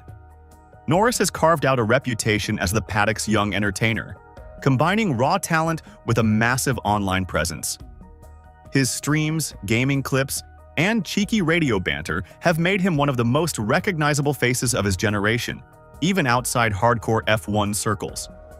Fans see him as part racing driver, part Twitch personality, and he leans into it, turning podium moments into comedy routines as easily as he delivers blistering qualifying laps. On the other hand, Oscar Piastri couldn't be more different. Named Rookie of the Year after his debut season, he came in with almost robotic calm. No drama, no fluff, just clean pace and maturity far beyond his age. While Norris entertains, Piastri executes with a quiet precision that makes him feel like the silent machine in the garage. He doesn't chase cameras or social media hype. Instead, he lets results do the talking, and already in his first year, he proved capable of racing and beating far more seasoned drivers. What makes their pairing work is precisely that contrast. Norris rallies the team and fans with personality, keeping spirits high during tougher weekends, while Piastri slices through opportunities with meticulous discipline. Side by side, they've dragged McLaren back into fights few expected, playing their roles perfectly. One the entertainer, one the quiet assassin. Watching them is like watching two completely different styles coexist and somehow make the car look stronger than it is.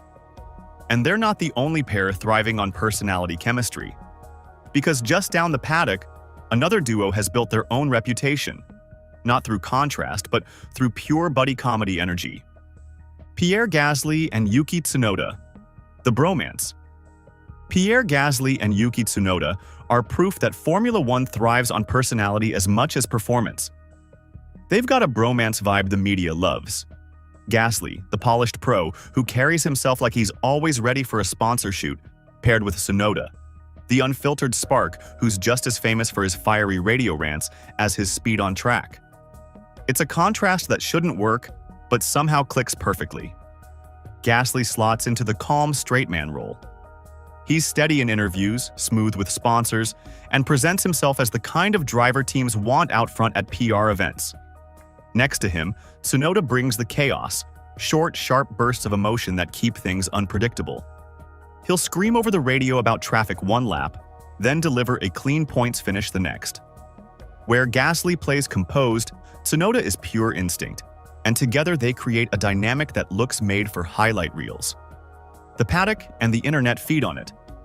Media clips show Gasly patiently explaining strategies while Tsunoda swears his way through the debrief, and those opposites bounce off each other in ways that fans adore. Off track, they lean into the humor. Gasly reeling Yuki into interviews, Yuki firing back with blunt comebacks. It's not drama that defines them, it's chemistry, and in an era where personality sells almost as much as podiums, their pairing delivers constant entertainment. They may not be chasing titles, but in meme compilations, GIFs, and fan edits, they're already winning. Archetypically, they're the bromance duo. Different temperaments crashing together in exactly the right dose. They show that not every F1 pairing has to be tense or political. Sometimes it's just fun to watch two teammates riff off each other while still bringing home results. But then there are drivers who don't just fit into the story. They are the story. One of them can walk from a Grand Prix garage straight into Fashion Week without missing a beat. Lewis Hamilton, the main character. Lewis Hamilton is the main character of Formula One. He's not just another driver on the grid. He's the face you hang the entire sport on. From his breakthrough at McLaren to his dynasty years at Mercedes, Hamilton has rewritten almost every stat sheet worth tracking.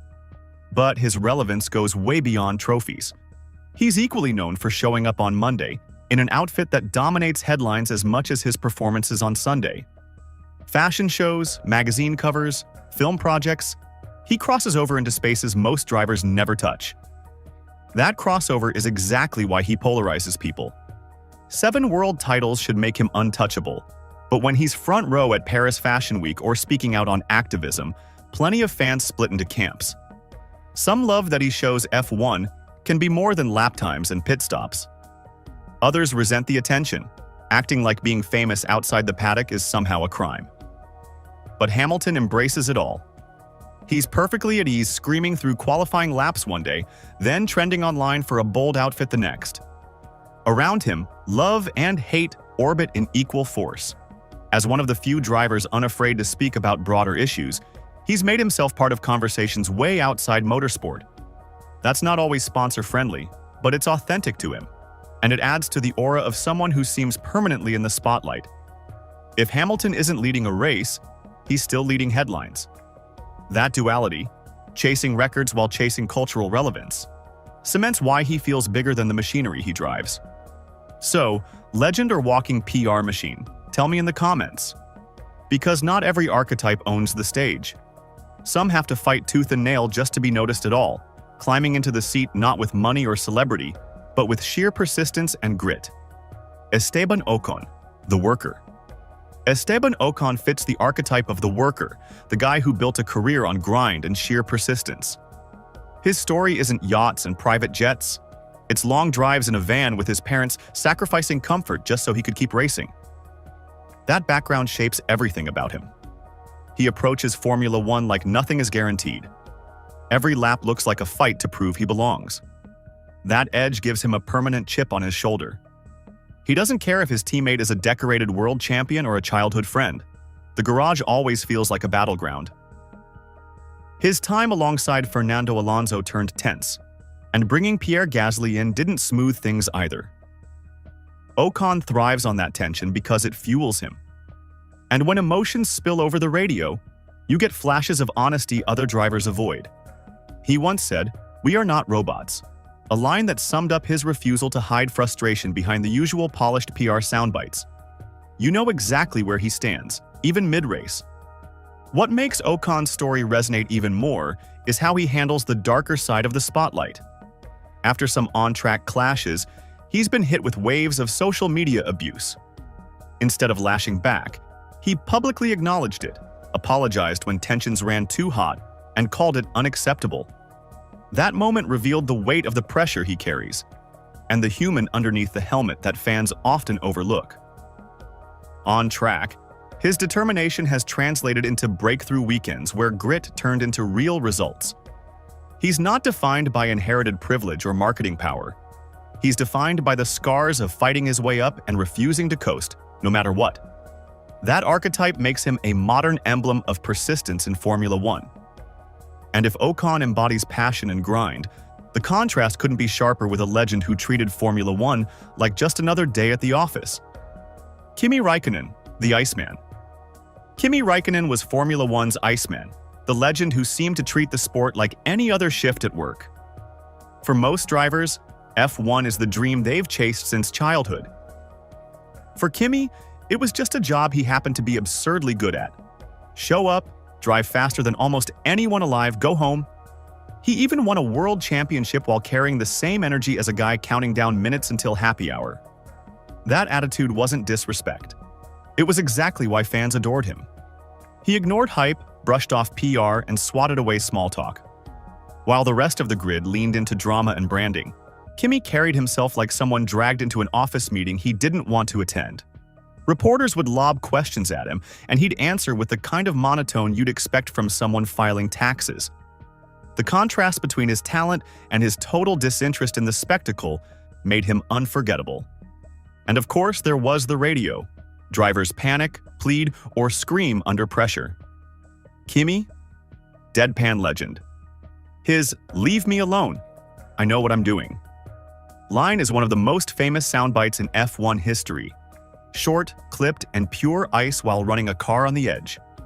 Fans clipped it, replayed it, memed it, and it became his entire persona distilled into one moment. Cool, precise, utterly indifferent to theatrics. Even away from the car, he fed the myth. One of the most retold stories came after Monaco, where he retired early and was later spotted on his yacht, sunglasses on, drink in hand, looking completely unbothered. That was Kimi.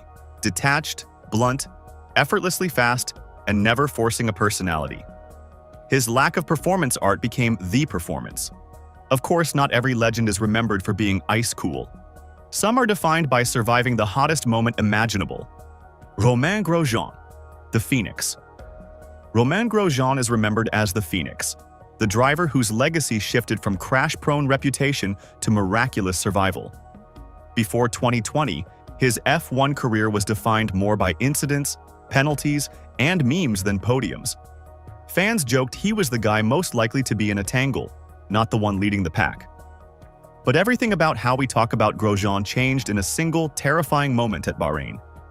The crash was violent in a way modern F1 rarely shows. His Haas slammed into the barrier at an estimated 67 G of force, splitting the car in half as the front end burst into flames. He was trapped in the inferno for roughly 28 seconds, an eternity on live television, before doing the unthinkable. He climbed out and walked away. Burned hands, melted gloves, blackened overalls, but alive.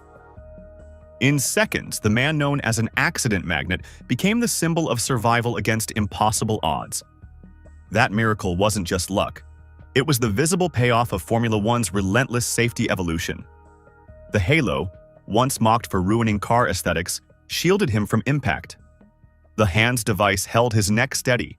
His fireproof racewear withstood the flames long enough to escape. And the marshals plus medical teams executed their drills flawlessly, proving the sport had learned from decades of loss.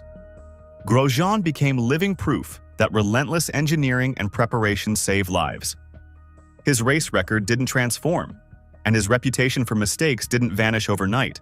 But none of that mattered after Bahrain. From that moment on, Grosjean's archetype was the survivor, the man who cheated death and highlighted why safety will always sit at the heart of Formula One. From fire and survival, the story shifts to a driver remembered for something completely different, making an entire career feel like one long punchline. Daniel Ricciardo, the Honey Badger.